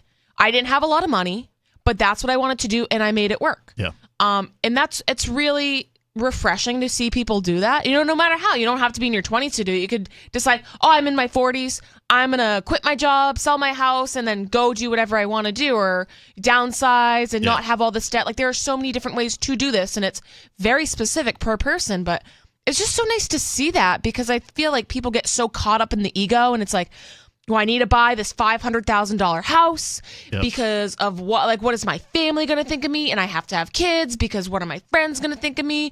I have to work this job because, what is my partner going to think of me? And all of these things. And it's like, I've asked people that before. I was talking to this girl, and she was complaining about, she had kids and got divorced and blah, blah, blah, and all this kind of stuff. And I'm like, so, what made you get married? And she's like, well, it's just what you do. It's just what you do. I'm like, right? What do you mean? Like, well, that's kind of the thing, right? You go to school, you go to college, you get a job, you get married, you have some kids. It's just the thing that you do. And I'm like, What if you didn't want to do that?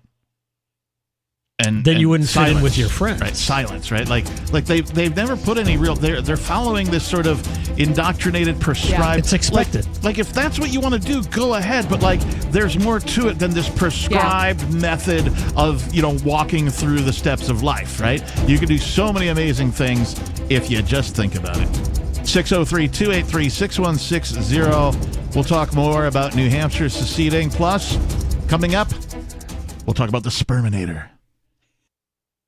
We have some good news. The indictments against Ross Ulbricht in the District of Maryland were dismissed with prejudice, meaning they can never be refiled. This is especially good because those indictments contain the only charge ever made that Ross engaged in murder for hire. This was a serious allegation that Ross Ulbricht denies. It was never prosecuted or ruled on by a jury, but was trumpeted by the federal government and the media as if it were proven fact. The Maryland court held these indictments for almost 5 years, poisoning Ross's case and leaving him under a cloud of unproven allegations.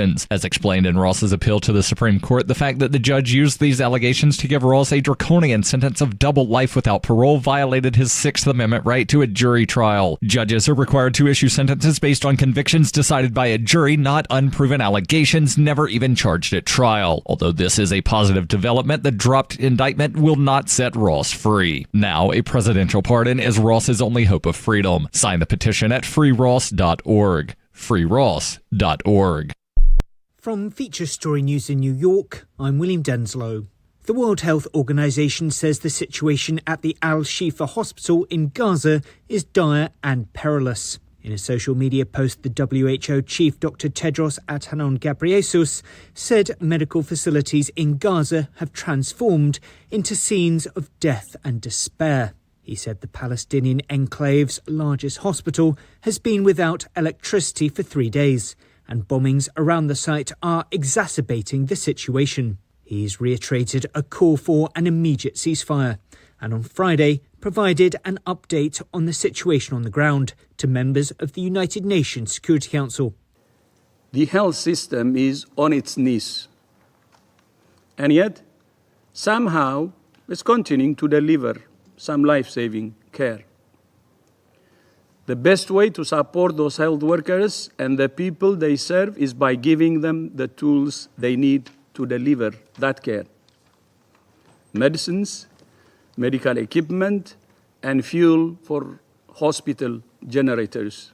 The Hamas-run health ministry in Gaza says more than 11,000 people have been killed since Israel began its military operation in the enclave just over a month ago.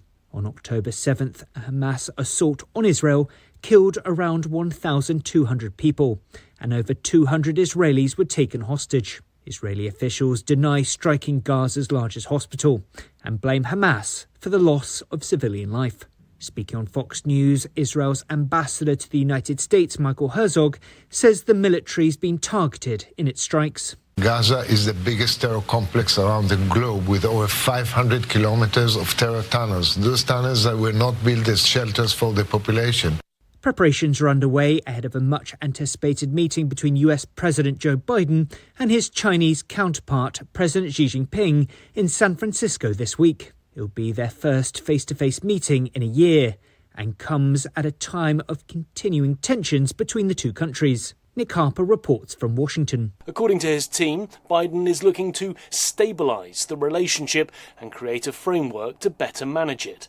But the president, we're told, will also press assertively on a number of issues of contention, including North Korea, the South China Sea, and Beijing's close relations with both Russia and Iran, amid the war in Ukraine and the Israel-Hamas conflict. President Volodymyr Zelensky has warned Ukrainians about a possible fresh wave of Russian attacks as winter approaches. Zelensky says attention should be focused on defence and making it easier for people to get through the winter.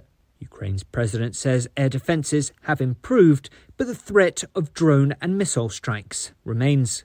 From bureaus worldwide, Don't miss a moment of Free Talk Live. Get our archives daily via our podcast at feeds.freetalklive.com.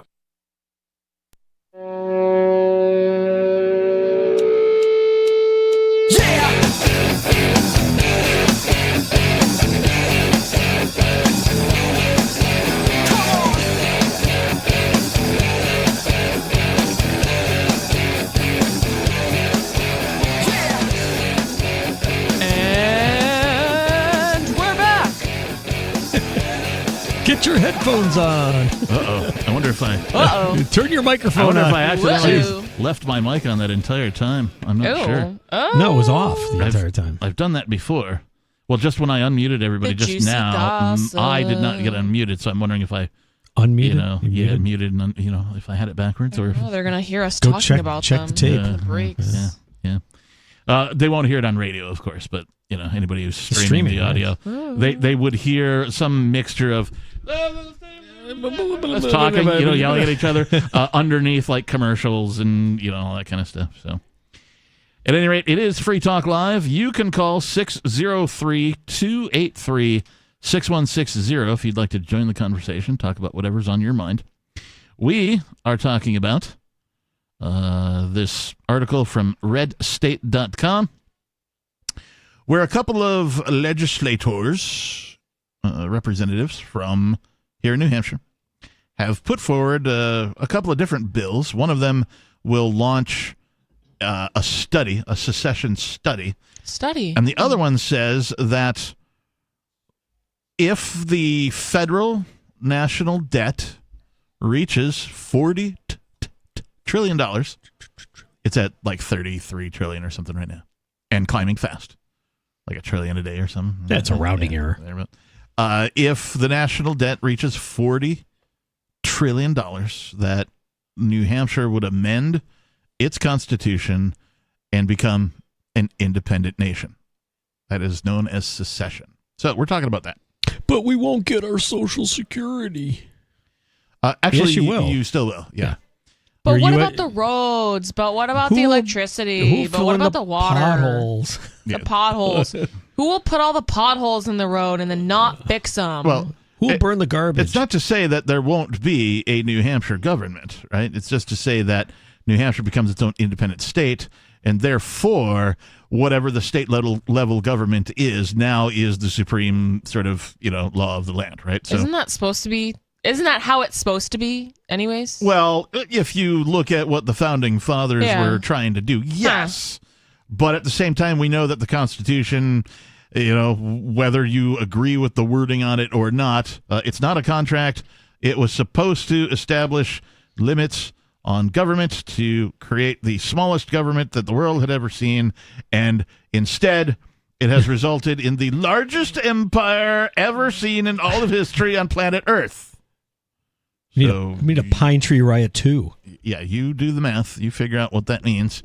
So, yes, a reduction is a reduction, right? Like when you're trying to lose weight, right? You're like, yeah, the goal is to be skinny. But if you lose 10 pounds, sweet, you're closer to your goal, right? Yeah. Now, I'm a philosophical anarchist. I think the government is antique and barbaric and should go the way of the dodo immediately, if not sooner, because people don't need it. It's not necessary. But since we can't make that happen overnight, I will take a reduction. Right. And to me, a reduction is the independence of New Hampshire. Mm-hmm. Right? Any reduction. Yeah. That is a reduction. That is on the way to achieving individual sovereignty. Right. One foot in front of another. Right. So I'm all for secession, in case anybody had any question about that. Geez, I didn't realize that. Yeah. There does appear to be enough discontent amongst Granite Staters with the federal government for them to take another bite at this apple.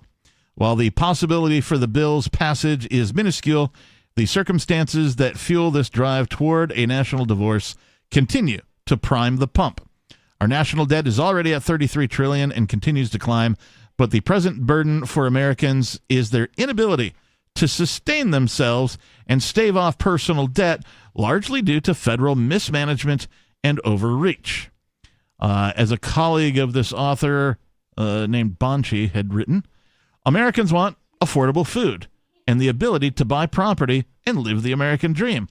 They don't care about fluffed up job reports propped up by overblown government spending. I've said it a dozen times. If I've said it once, you cannot lie to people about what's in their bank account. Retirements are down. Prices are up. Wages are lagging. That's what Bidenomics is. There's nothing positive about it. Rather, it's been a catch-all term for just how horrible the current economic malaise is. Worse is that there's no end in sight. How long will it take for interest rates to recede to affordable levels? 5 years? A decade? And don't hold your breath on prices coming down. At best, we'll continue to see a slowing in their continued growth. Right? So when the government says inflation is down, that's not what they mean. They mean the rate of growth of inflation is down compared to what it was yesterday. Right, like when government cuts the budget from, they say, well, we have a cut in the budget. Yeah. It's instead of going up 3%, it only went up 2%. Right. So that's the cut. That's the cut. Yeah, right, they made a big, 1%. Let's see. Somebody touted the smart language in the bill that triggers a secession move. By this time, the sponsor, Jason Gearhart, put in a trigger event. So he said, instead of just being a blanket, hey, we want to go our own way if enough people vote for it, he said, hey, how about this time we say if the federal government's national debt reaches $40 trillion, which is an unfathomable amount. It's a lot of money. It already is. We're at $33 trillion now. We are. I'm looking at it right now. $33,720,000,000,000 and 42 million. And the one thing most people never talk about anymore is unfunded liabilities. That number is $136 trillion now. And so when you look at this, you have to go, hey, maybe we should honestly start to sit down and objectively look truthfully at the problems we are facing and try to come up with some solutions. Others in and out of the legislature have no interest in entertaining a solution of divestiture from the federal fold. The now former state rep Brody DeShales acknowledged that legitimate distaste for federal taxation and power-mongering is behind the impetus of this movement, but still testified in front of State Federal Relations and Veterans Affairs Committee in opposition to the first attempt to the CACR 32. Yeah, I remember this guy. DeShales does acknowledge that people in New Hampshire today are upset about the amount of powers the federal government claims to have over them. Duh. He says, New Hampshire lost some of that sovereignty because we accepted federal dollars and we ceded a number of responsibilities. Now, we're still sovereign, technically, over this. We can, through the constitutional process, freely take back those powers. It just means we're going to have to give up the carrots. We took the carrot, we get the stick. I didn't take any carrot. What carrot did I get? I got no carrots. I've only gotten hardship from being part of the U.S. federal government. Steve, you brought in some cookies. I got one of those. They've literally just taken, and have given absolutely nothing to me. Nothing of any value. They've only given bad things back. It's like I have to pay so much money for them to give me more hardship. Right, yeah. It's worse. It's I wish you would just leave me alone, please. Yeah. Well, so I'm on the usdebtclock.org site here, and you can do the time machine forward and back. So you can only fast forward to 2027 for some reason, but you can go back other decades. So in 2027, which is just 3 years and change away, the U.S. national debt on the current trajectory will be $45 trillion. So by what year? By 2027. Oh, so we're close. If this, we could be out by Agenda 2030. That would be great. Yeah, I mean, the sooner the better. Yeah. And hopefully this goes without saying to everybody listening. The greater liberty movement, or the greater freedom movement here in New Hampshire, is not just the Free State Project. Right now, the Free State Project is an organization that wants, this. They want secession. They want people to come to New Hampshire and make a difference and live a free life and enjoy the lack of laws that New Hampshire has versus other states, et cetera, and so on. And if you're of that mind, well, then get your ass here. Pick up and move. Yeah, we'll help you unmove. We'll help you load in. But there are other organizations, there are other enclaves of people, there are other folks who have moved but didn't sign. I'm one of them. Right? I mean, there are people who are just live here, who are a part of no organization. They are just they're either in the mindset, born here or wound up here for one reason or another. Yeah, or they heard that it was easier to start a business here, or they found there's out no that income tax. There's no state income tax. Right now, property tax is kind of a problem here, but it's the only real problem. Yeah. Well, but coming from Massachusetts, Connecticut, New Jersey, New York, property tax is a joke here. Correct. Absolutely. And there are so many people that live in Massachusetts that bring that at the oh, the property taxes are higher there. Yeah. These are closed-minded people who haven't thought it Yeah. through and haven't weighed all of the benefits. They see this one number and go, oh my God. It's like people, it's the same thing with snow, right? Not everybody, but certain people have their things that they can't outthink, right? Like, dude, shovels exist. Right, they salt the roads. Right, it's melts. not a problem. They have plows and things. Like I can still get, anywhere I need to go in the state during the winter. Right, it's not like it's not like out on the West Coast where when it snows the whole city shuts down because they own one plow. The way I think of it, my ancestors have lived here since the 1600s. Before snowplows. Before snowplows. Before before the national debt. central heating. Before the national debt. You know what I mean? It's like, so because people will bring that up, but they're like, oh, well, if you want a homestead and if you want to, it's easier, like the growing season's longer in this area, this, that, and the other thing. And I'm like, listen, this is like for hundreds of years, my family has lived here. If they can do it. If it was so hard to exist up here, it's a miracle I even exist. Right. You know what I mean? They did it without electricity. How did we not all die? Oh my gosh. And without electricity, yeah. Oh my gosh. And quite frankly, if you have one of these sticking points about moving to New Hampshire, then we don't want you. Yeah, bye. Right? If but that's the thing. And you know what? I'm fine, not don't move here. Have your excuse. Don't move here. But then don't be like, hey, once you secede, I'm totally going to move. I hate that. No, because we don't want that. Well, what we want is people to come here and help us build this thing into something everybody else can model it after. Let's be the pioneers. So I saw a post on Facebook that wasn't specific to New Hampshire, but it said something like, checking to see which state is the closest to seceding or looking to see which state secedes first so I know where to buy a house. Right. And I was kind of just like, seriously, dude? Like, that's kind of lame. So you're going to wait for a bunch of other people to do this work and, set the groundwork. And it's like, well, once you guys secede and then, get everything established there, and I know it's going to be cool, and I know it's going to be easy to exist, then I'll move. Yeah. Yeah, paved the way. Yeah, exactly. Somebody has levied that argument against me unsuccessfully, claiming that... because I didn't sign up for the Free State Project or something like that. What even? And because I don't vote, because I'm a philosophical anarchist, I don't believe I believe I would be committing an act of immoral. I would agree. It's immoral for me, and from my perspective, to cast a vote, because if I get my way, right? If I cast a vote for somebody for some reason, and I get my way, I've now forced everybody else who didn't vote for that to my preference. Mm-hmm. If I vote for a person for a thing and I don't get my way, then everybody else has forced me to their preference. And in my mind, it's always wrong to force anybody else to my preference. Just stop participating. Now, again, I say that with a little bit of tongue-in-cheek, because I like what Jason Gearhart is doing here. I like what Santanastasso is doing here. I like what the Free State Project is doing here. So somebody levied the argument against me like, oh, well, you're just going to move here. And I've already been here for some time. You're just going to move here and benefit from everybody else's work. It's like, what am I doing right now? Is this chopped liver? Right? Am I not on a nationally syndicated talk radio show telling everybody and promoting all of this? And, but I'm gonna I'm not working for it somehow. Everyone has their own way of contributing. Right. Yeah. Exactly. No, and that's the thing. It's we don't need to make this a hierarchy of who is the best libertarian activist. But I'm also not myopic enough to believe that there's competition.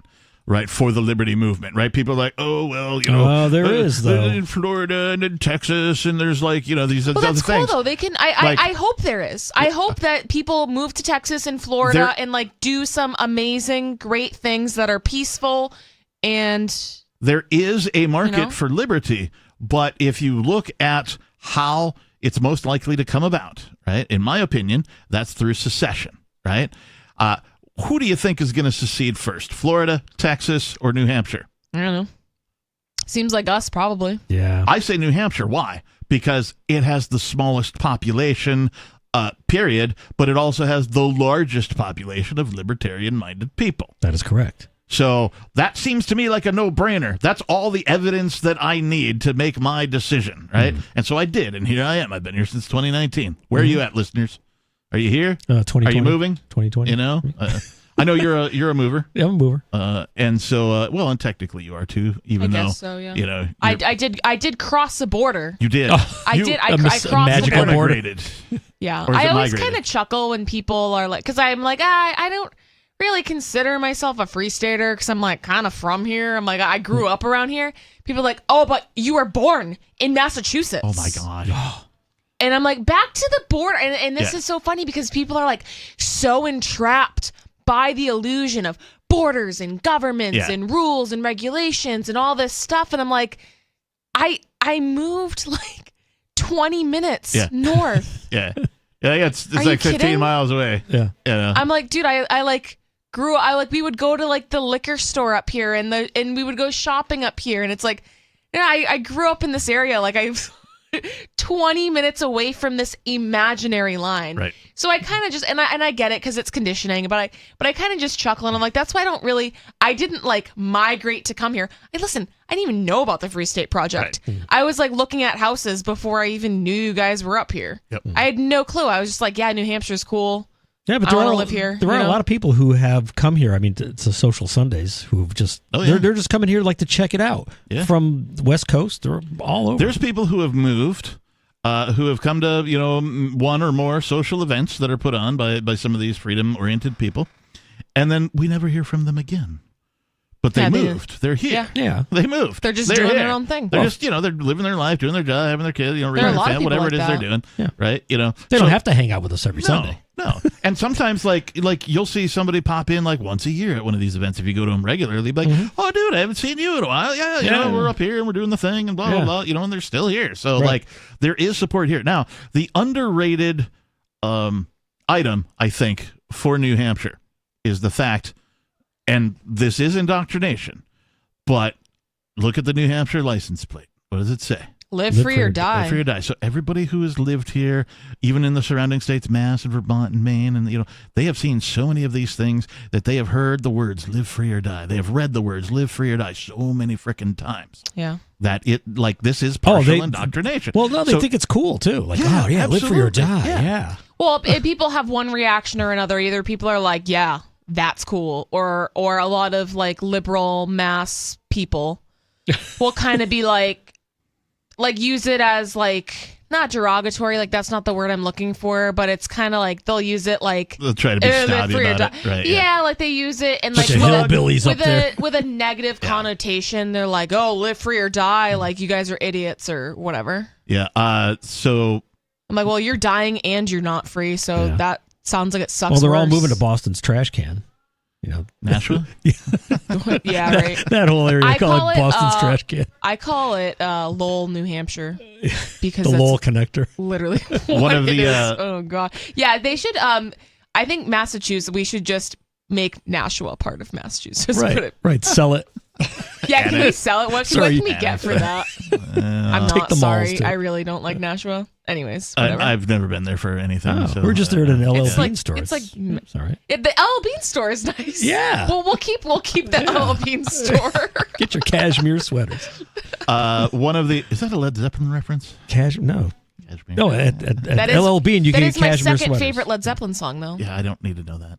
Okay, well, you Win know. again. See, now we're talking about Led Zeppelin. Yeah, let's not do that. Okay. We're talking about it at dinner. Before I go on a rant. There he goes. But speaking of music, though, one of the first New Hampshire-based bands that I heard is a band called Scissor Fight. Yeah. And they've since COVID ended, they put on some shows. They're back out and doing shows again. I didn't go to the last one because, well, I'm here doing this on most weekends. I have a quick question. Yeah. Are they lesbians? No. Okay. It's like 4 dudes. Okay. Yeah. I was just wondering. They might be lesbians they might be. trapped in a man's body, but yeah. 4 No, dudes. they're not called Scissor Ring. They're called Scissor Fight. Well, listen, I'm not gonna, I mean, kink shame anybody. Okay, If all it right, could all be right. a fight. I don't know. They have an album called The Granite State. Right? Oh, weird. Band from New Hampshire naming their album after the nickname of the state or whatever. Right. Mm-hmm. The opening track is called Granite State Destroyer. And the opening lyric is, "Weed, guns, and axes. We don't pay our taxes. Because we don't exist, on any government list. Word. Nice. Now, this is a New Hampshire-based band Well, I that gotta has no produce these guys. affiliation with anything libertarian, anarchist. They're rock and roll, right? They're But that's doomer, ingrained in stoner their kind of rock, Yeah. right? They're But just they're cool, from man. New Hampshire, and this is like that's what I mean. This is the underrated thing that when people think about secession or liberty movements or whatever, like New Hampshire is already conditioned to be the live free or die state, Yeah. right? It already doesn't have a whole bunch of laws that other places have. We're the only state in the union with no seatbelt law. We're the only state Yeah. in the union with no helmet law. It's little right? stuff like It's- that, yeah. right? Open carry, go ahead. Yeah. You don't Yeah. need concealed carry, don't need a permit. Just go ahead. Yeah. Yeah. Right? Like arm yourself, defend yourself to your heart's content. And let me tell you, like drive 30 minutes south, and people can't fathom any of that. I know. They can't It's the fathom imaginary open carry. border. Yeah. It's the imaginary Yeah. border that makes them scared. But there's a reason why you either live on this side of the border or that side of the border. So at any rate, we'll post links to this article about secession to all of our social media so that you can not only reread it, but also there's some YouTube videos, things of that nature in here, some interviews that are pretty good.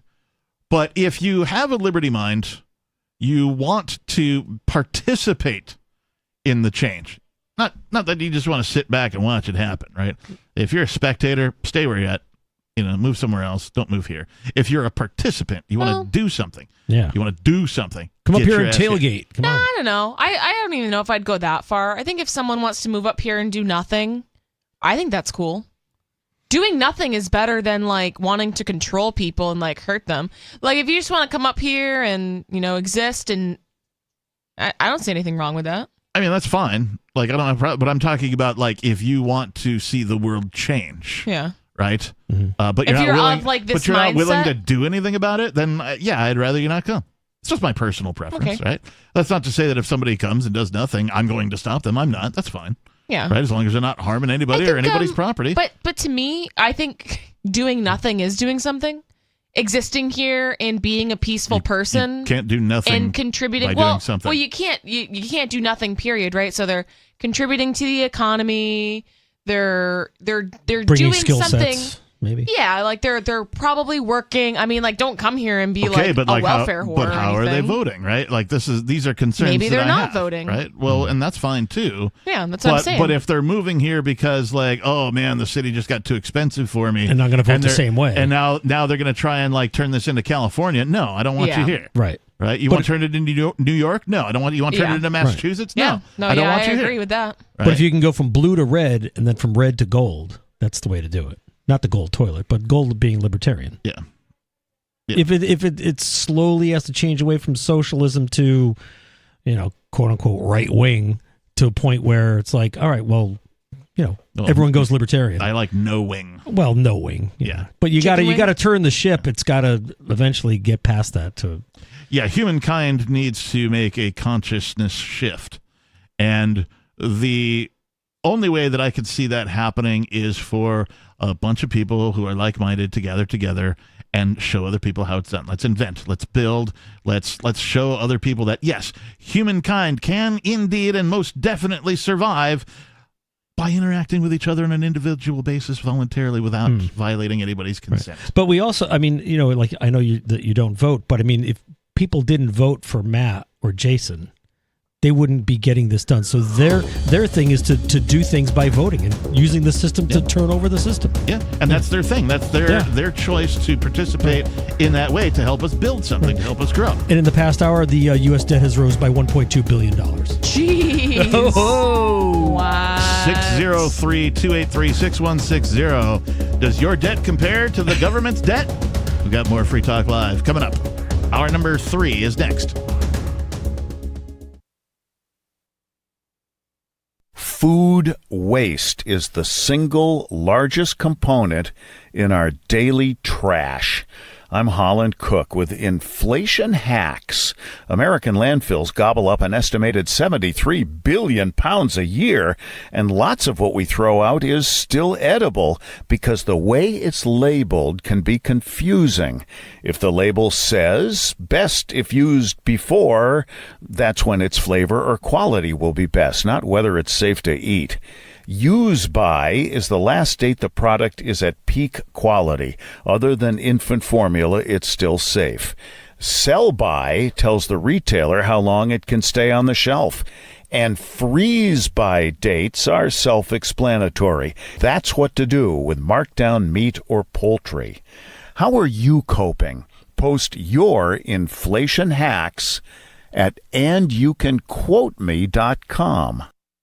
There are basically two types of advertising, direct response and branding. Radio's great for direct response with its low cost to listener ratio, but audio can't be beat for branding, which is a longer term endeavor. You want to be the first thing that someone thinks of when they think about your product or service. If you have a local business that you want kept top of mind in your community, call the station. If you need national reach, Free Talk Live's got around 200 radio stations, millions of monthly listening sessions, can suit all budgets, and if we don't think we're right for you, we'll tell you.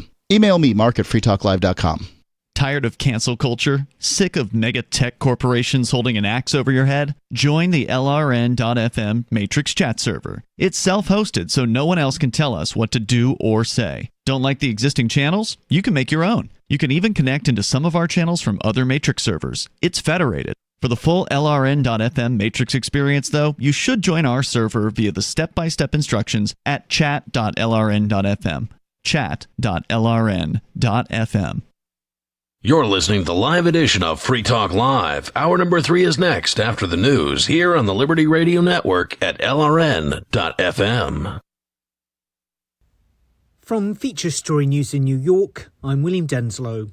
The World Health Organization says the situation at the Al-Shifa hospital in Gaza is dire and perilous. In a social media post, the WHO chief, Dr. Tedros Adhanom Ghebreyesus, said medical facilities in Gaza have transformed into scenes of death and despair. He said the Palestinian enclave's largest hospital has been without electricity for 3 days, and bombings around the site are exacerbating the situation. He's reiterated a call for an immediate ceasefire, and on Friday provided an update on the situation on the ground to members of the United Nations Security Council.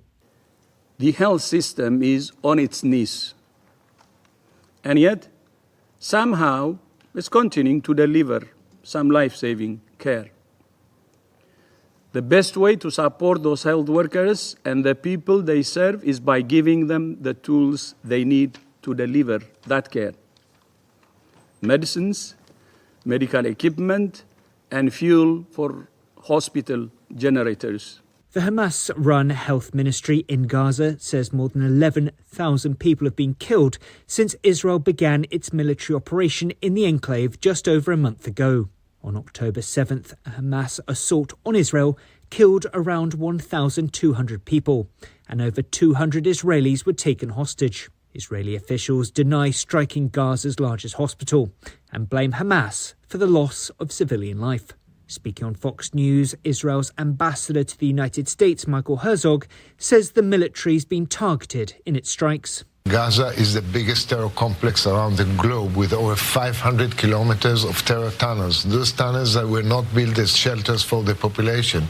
Preparations are underway ahead of a much-anticipated meeting between US President Joe Biden and his Chinese counterpart, President Xi Jinping, in San Francisco this week. It'll be their first face-to-face meeting in a year and comes at a time of continuing tensions between the two countries. Nick Harper reports from Washington. According to his team, Biden is looking to stabilise the relationship and create a framework to better manage it.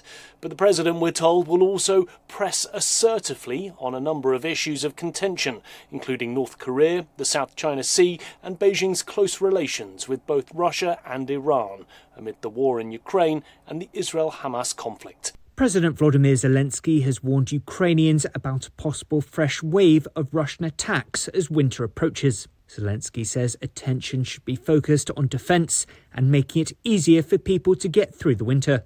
Ukraine's president says air defences have improved, but the threat of drone and missile strikes remains. From bureaus worldwide, this is FSN.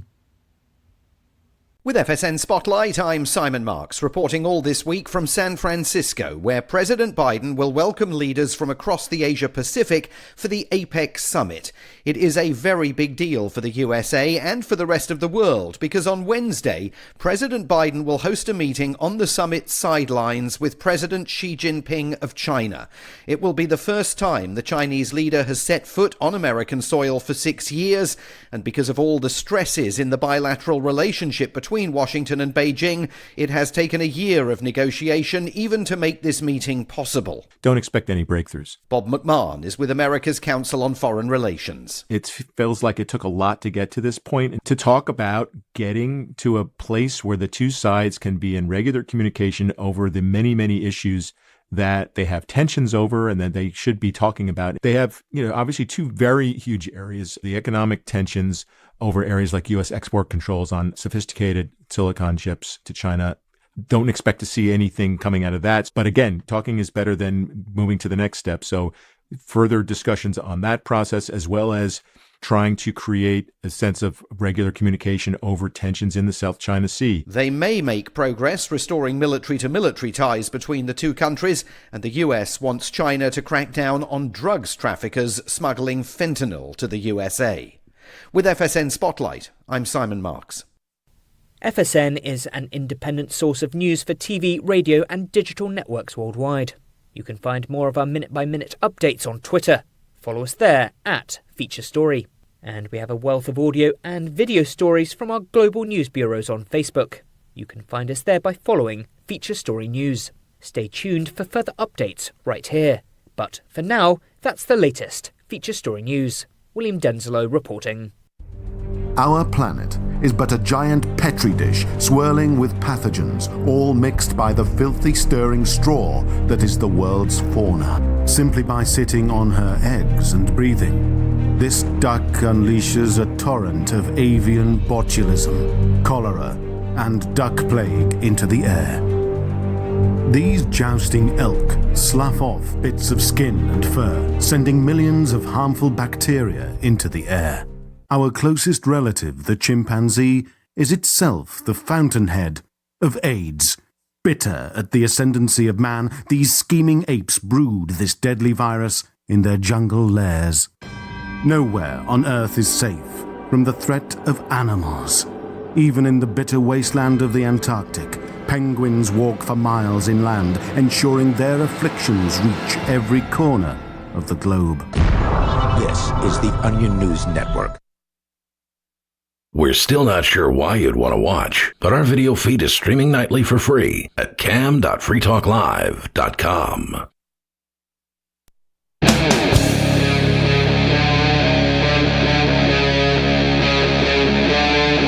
Free Talk Live.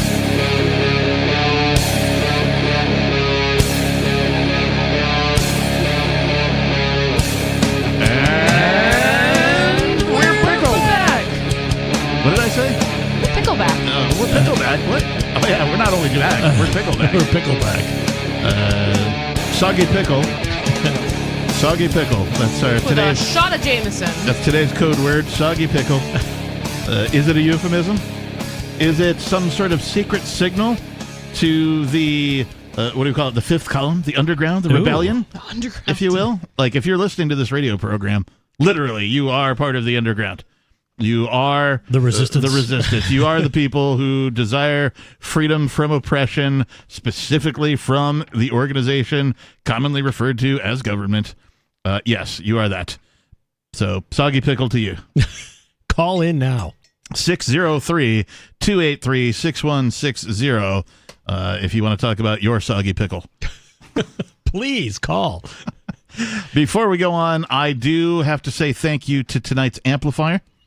What is an amplifier? Well, you can find out over at amps.freetalklive.com. AMPS stands for Advertise, Market, Promote, and Support. What this is a way for you to donate to us in order to get this radio program onto more radio stations. We're currently on 180 or so radio stations. We could be on 200, 250, 300. Not out of the question. It's up to you. Tonight's amplifier is former Free Talk Live host, co-host, Allie Havens. Wow, cool. And she is a gold level amplifier, which means she gives $10. We only ask for 5. That's a silver level. There's some little benefits that you get if you do decide to become an amplifier. So at the silver level, there's some things you get. At the gold level, you get another thing. And at the platinum level, you get a couple other things. Level. Yeah. You can find out more over at amps.freetalklive.com. If you like the hosts, the co-hosts, the callers, the topics that we bring, the perspective of liberty, freedom, all things voluntary, don't violate consent, things like that, then please become an amplifier over at amps.freetalklive.com. Thank you again, Allie Havens. We appreciate you. All right, moving right along. We were talking about secession, and I've posted the links to all of our stories so far tonight on our social media just during the break there. Right on. During that first round of secession talks, I remember Ian said, just to kind of paraphrase it, he goes, just think like, who would want to join the United States? Right. I remember him saying that. I was like, that's brilliant. Yeah. Like, who would want to vote? Like, hey, you want to be part of our thing? We're really in debt. Yeah. We've got wars all over the world. And you know what? The people who do... Our economy's out of control. Yeah. We got inflation at record levels, and I just saw people a story, can't afford to eat. I saw a story today that Venezuelan immigrants in Chicago are moving back to Venezuela because it's so bad in Chicago. Well, and I think that happens a lot where people will migrate here out of desperation because either their country is even worse, right, or there are so many... Like, maybe at one point, America was this beacon of freedom, kind of. Sure. Compared to many other places, compared to many other places, is, right? yeah. Like not even that long ago. So I think sometimes people get like a lot of misconceptions about what's going to happen for them when they get here. And then they are usually, I'm assuming, disappointed. Or like I said, they're coming from somewhere where there's like gang violence in the streets and it's really, really awful. And they're like, listen, I just want like a safe place to live. A gold toilet. This is good enough, you know? Got gold toilets. Listen, I don't need a gold toilet. I just need to like not fear for my life every day, Right. you know? That's why they're leaving Chicago, probably. Like, geez, it's better in Venezuela. Here's one thing that won't happen. Chicago. I guarantee you this will not happen.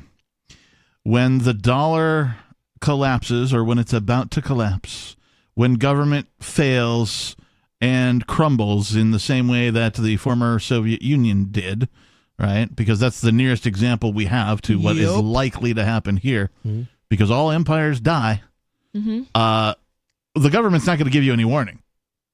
Right, they're going to tell you everything's fine. Yeah, Friday afternoon. They're going to give you the jobs. Jobs are fine. People are working more, and unemployment's down, and like they're going to fudge all these numbers to lull you into a false belief of security, which they're already doing. Right? If you actually look at the numbers and then you look at what they're saying, you're like, total lie. But like you can't hold these people accountable for what they say because they're frickin' politicians. I also think it's so easy to distract people. You don't even really have to lie to them because they're just not paying attention. Yeah, look more. You know, I mean, football or something. Yeah, football. Like, look at this, look at that. Or TikTok. Why don't you go on TikTok? We love TikTok. They're not and all this buying the whole stuff. Ukraine thing.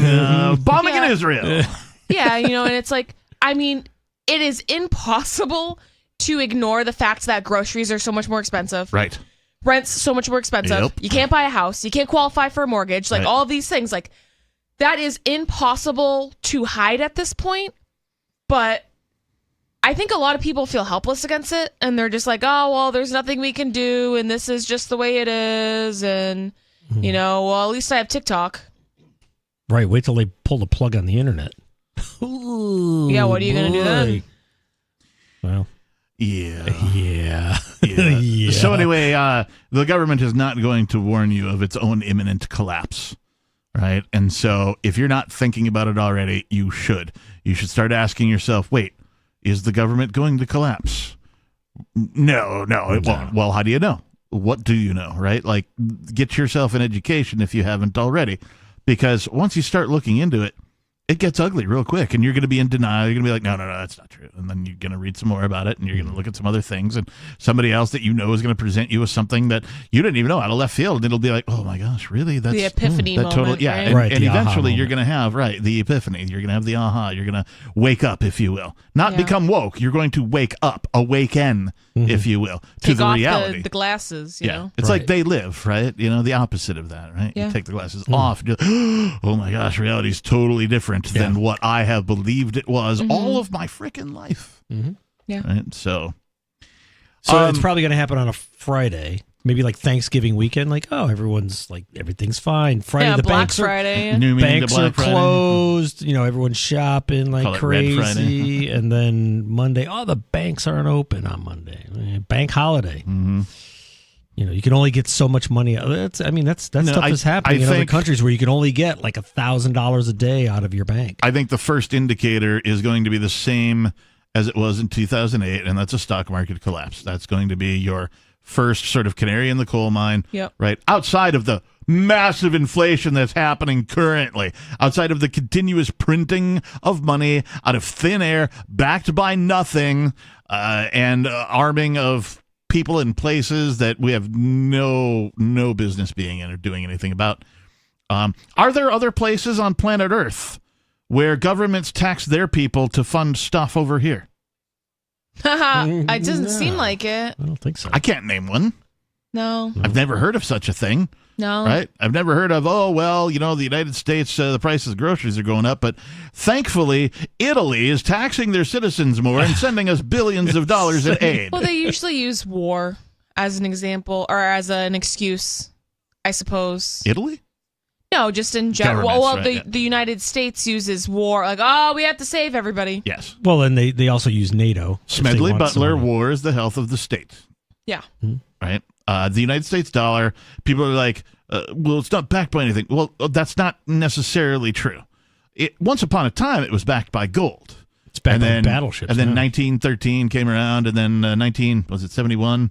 We Nixon fully went off closed the the gold gold standard. Yeah. Yeah. So, that's when it became truly fiat currency. It's backed by your kids when you register them. Well, it's backed by the full faith, force, and violence of the government, of the U.S. military. It's backed by battleships and F-35s. That's what it's backed by. It's a violence-based currency. Now, I don't know about you, but if I had my druthers, I would choose a currency that isn't backed by violence. And thus I do. I choose things like gold backs. I choose things like cryptocurrency. Dash. I choose things like Dash. I choose things like, did I say gold back? Yeah, gold and silver coins and all that kind of stuff, right? Ammunition even to some extent, right? That's good trading. Property, if you will. So that's silver. Right? Even though the official registrar of your property is the state and you technically are only a tenant even if you pay off your mortgage because you still have to pay rent to the state, like that still holds its value as a thing far more than a violence-based currency will. Interesting. I heard about inflation in the U.S. versus inflation for the U.S. dollar around the world. So obviously, we could see things in the United States in inflation, groceries, gasoline. Well, actually, gasoline is going down because a recession is coming. So the demand is going down for gasoline, so the prices are coming down. But as the U.S. dollar, I think it's the U.S. dollar index around the world goes up because of the petrodollar, and that's really what's scary is the petrodollar. So if someone like Japan has to buy dollars to buy oil, means that the dollar can be inflated, so they need more money to buy more dollars, and it's basically bankrupting a lot of countries. Not bankrupting, but really putting the squeeze on them for the dollar being inflated around the world too. Oh, yeah. We're exporting inflation. And I'm trying to remember the exact quote. I think I wrote it down. Here it is. You guys familiar with the science fiction show Firefly? No. I am not. Oh. Enlighten us. You guys need to watch Firefly. that show. It's classic. It's a space, I'm classic. It's a space I'm western. classic. It's one of these unfortunate series that was great, but they never renewed it. Instead, they made a movie to sort of close it out. Yeah. But you should watch it. It's legendary in the sci-fi community. This is a quote from a man called Shepard Book. Government is just a body of people, usually and notably ungoverned. Yeah. The people in the government are ungoverned. Correct. Huh. What are they governed by? Who governs the governors? Yeah, right. Right. So, like, people are like, anarchy well, it does exist. It just exists at a level where, like, all of the tyrants get together Yeah, you and just don't function get it. sovereignly. You Right. just don't get to It's be the big free. club and you're not in it. Right. Yep. Exactly. And governments are just a body of people, most notably ungoverned. So they are, like, governments are anarchists, right? Because they don't follow anybody else's rules. They only follow what they want to, right? And even if they make up rules that are supposed to apply to them, they no, it's not for me. Right. Government usually attracts people that shouldn't be in government anyway. Oh yeah, it's a magnet. It's a magnet for psychopaths, sociopaths, tyrants. You Show get the business idea. for ugly people. And even if you're like a moral person, you try to do the right thing, right? You're a noble, you have noble intent, right? Maybe you go into the military, you get out, you go into politics or something like that. And now you've got like, well, he was in the military, so sure, he'd make a fine representative or whatever, right? America. Yeah, you go into all of that. Politics will turn you into a tyrant. Yeah. Because the system itself is corruption, right? There's no way to have an organization known as government not be corrupt, because it is based on corruption. It is based on forcing you to do what they want, forcing you to give them a portion of your life's effort at the risk of dying. Yeah. Or being Ultimately, thrown in yeah. a cage, or Yeah, both, yeah. right? Depending on what level of resistance you put up, right? Right. So, that's why I think it should go away. Case closed. It's pretty simple, yeah. I like it. All right, we teased. I'll vote for that. Yeah, right. We yeah, my teased- vote, Captain. Captain, would you vote for that? You're hired. Somebody online too was like, "Well, I don't know much about you, and you probably don't have much of a career in politics, but I'd vote for you." And I'm like, "Yeah, I wouldn't run because I don't want to Yeah, force that's- my opinion on you That's why I'd vote for you. or other people's opinions on anyone else." Right? Yeah, I'd vote for you because you think voting is immoral. I'm voting for you because you're not running. Right. I'm not going to vote either for you. That'd be funny if like an anarchist got rode in and won. Right? My first act is, quit. whatever of this seat is. I quit. I hereby dissolve this seat. Right? Cutting the budget to zero. You start putting pictures of like the desk in your office on the free list on Craigslist. Yeah. You know. Right. That's all. What's the show Parks and Recreation with Ron Swanson, who was a libertarian, and they're sitting in that meeting and they're like, "We're going to cut the budget from the Parks and Recreation department." And he's like secretly like going, "Yes, smiling." All right, we teased this story a little bit ago, a couple of segments ago, but I do want to talk about it because, well, it's hilarious, but also, I think this is an example of what we would see in a truly free market. This from Zero Hedge. Prolific wanker known as the Sperminator creates unvaxxed sperm group on Facebook after requests skyrocket. Now, that's a loaded headline. Oh, jeez. So let's just stock is rising. A man known as the Sperminator has created an offshoot of the largest sperm donation group in the United States, which only provides sperm from men who have refused to take the COVID vaccine shot. Let's see, where does it start into? Jonathan David Rinaldi, the Sperminator himself, was a frequent donor to a Facebook group called Sperm Donation USA. However, after noticing a massive increase in requests for unvaccinated sperm, he started his own splinter group, the Daily Mail reports. And they have a picture, it's a tweet, okay, whatever. Rinaldi's group boasts nearly 250 members who have helped many people successfully start families, according to the report. Most members are offering their sperm for free. Rinaldi, age 44, is one of the millions of Americans who has been captured by the theory that the COVID vaccines somehow damage the reproductive system. Theory? Yeah. I mean, yeah, we have evidence, but I guess. Well, you this probably isn't can't written prove it by in court, him, but- so this is written by, I don't even know who wrote this, but quote now from him: "I don't trust big government, big pharma. I don't trust them, and I don't need to inject myself with things that I don't even know what it is," said Cool. Mr. Rinaldi. Smart guy. Users of Mr. Rinaldi's group share this false idea with posts. False idea. I love when they say stuff like that. Well, this is this is written by not Zero Hedge. This is a quote from somebody else. I know. Anyway, with posts linking the COVID shot to sperm death and other vaccine-related misinformation. Oh. Cryos, one of America's largest sperm banks, told Daily Mail it had very few clients requesting information about unvaccinated donors. But anecdotally, DailyMail.com has seen new interest in unvaccinated sperm donors on the Facebook groups in the U.S. Women searching for unvaccinated sperm donors, specifically no COVID vax, on their posts looking to find a baby-making partner. And they give you an example. Looking for unvaccinated sperm donors near New Jersey. I am a single mother to a 2-year-old and would like to give her a sibling. I'm looking to inseminate in late September. FYI, I will not explain why. I desire an unvaccinated donor in this thread, and I'm not interested in being educated about the COVID jab. I'm only looking for a potential donor. Wow. So that's an example of... Yep, give your sperm, not your opinions.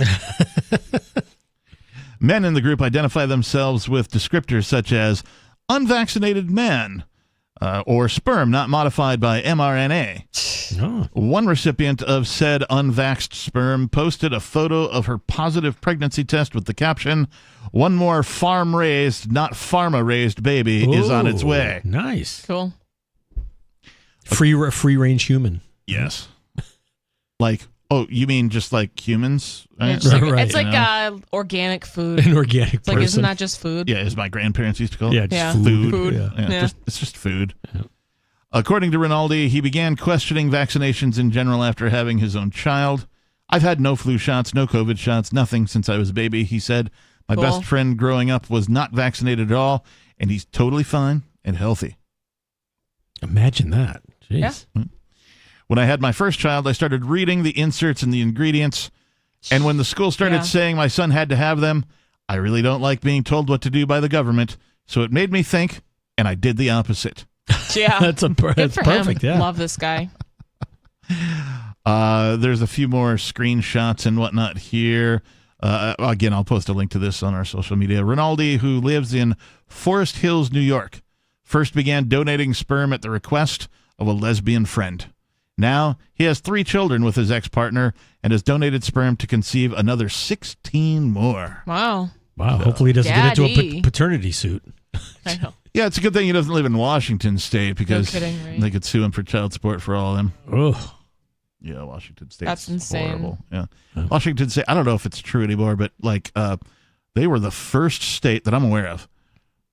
And, I don't know. I'm not aware of most states, so take that for what it's worth. Yeah. But they were the first state that I'm aware of to where if you cohabitated with a woman who had children from a previous relationship, whether it's marriage or not, and you surpassed the common law duration for marriage, which I think is a year.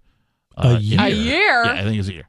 Oh my gosh, over here it's like 8 or 10 years. Oh no, it's not. No idea. Don't quote me on that. But like whatever. Once you surpass Even that 3 trigger, years. Either way, it's not your kid. It doesn't matter how many years. well, apparently, according to the law, it does, because then if you break up, that woman can sue you for child support in addition to the child support she's alerady receiving from the previous father. This is in Washington? Washington I think State, that's yeah. terrible because it just makes single mothers even more undesirable. You know what I mean? I'm not saying that to be mean. It's just like it brings a whole nother liability into that situation. Like, not only are you going to have to like father someone else's children, but there's also like a whole nother level of liability. Yeah, if it doesn't work out between you and her and the kids from the Yeah. other guy, then suddenly you also have to pay her? Yeah, is she getting child support from both dudes? Like, I don't get it. Correct. Yeah, she could live at the house, but make sure you have a different mailing address. Legal address is somewhere else. Let's go to some of your calls and thoughts. We've got Major Payne calling from Michigan. Major, you're on Free Talk Live. Hey, guys. Yeah, I had a thought. I'm glad.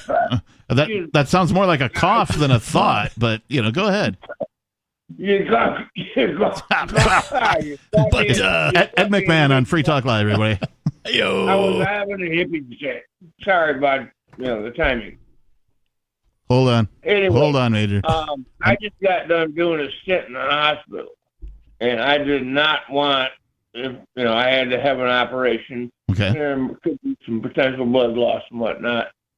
And I told him, I don't want no damn donor blood because they have not figured out a way to screen this stuff, and you can't pick a clean pint that hasn't been vaccinated. Yeah. Right. So one last plea: the doctor comes in and says, "Now, in an emergency situation where you're absolutely in need of it, can we give you a pint of blood?" And I finally broke down and said, "Okay." But I thought a long time ago about starting a blood bank of clean blood. Unvaxxed, yeah. It's hard because to do it legally, so many regulations and it's so complicated. Like the blood donation system is super, super complicated. But if you're going to go in for elective surgery, couldn't you just... Hey, Major, can you hang on? BYOB? Major? Yeah, BYO, yeah. Major, hang on. We'll bring you back because I know you had more to say. Stand by. 603-283-6160 is the number if you'd like to join us. You can talk about whatever's on your mind, or you can talk about this unvaxxed situation. What would you do? Give us a call. It's Free Talk Live. More coming up.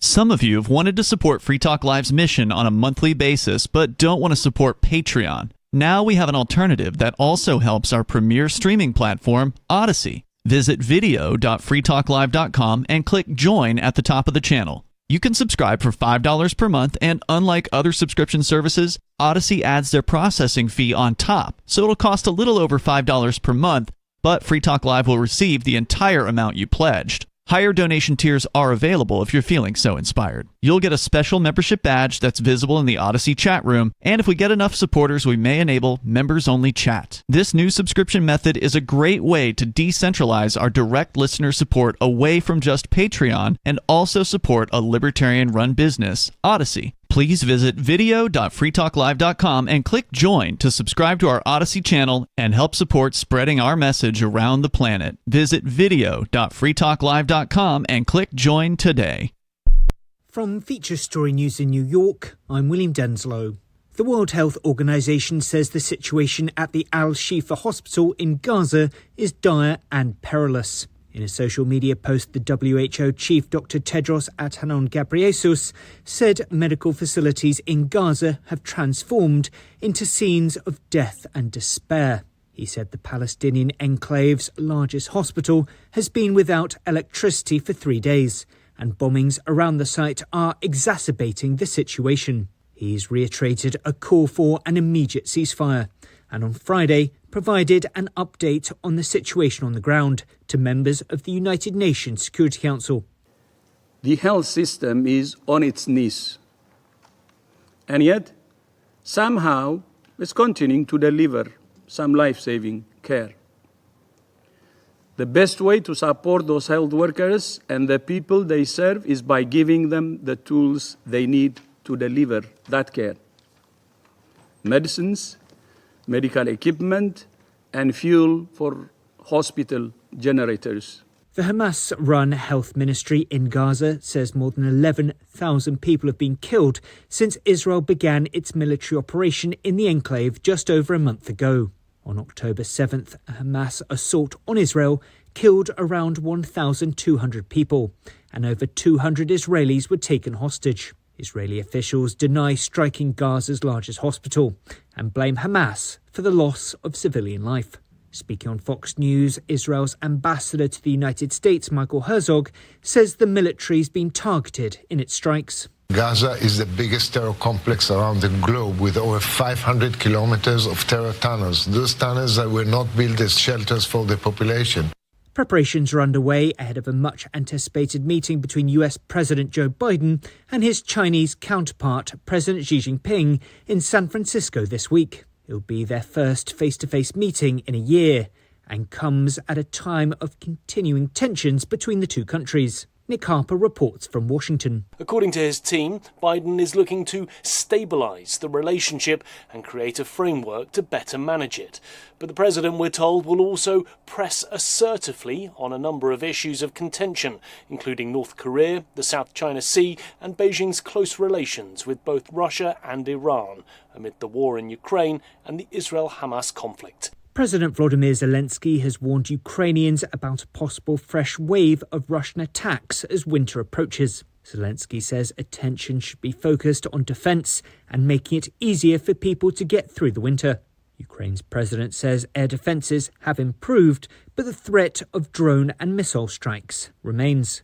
From bureaus worldwide, You can help spread the ideas of liberty with our Patreon for just $5 per month at amps.freetalklive.com.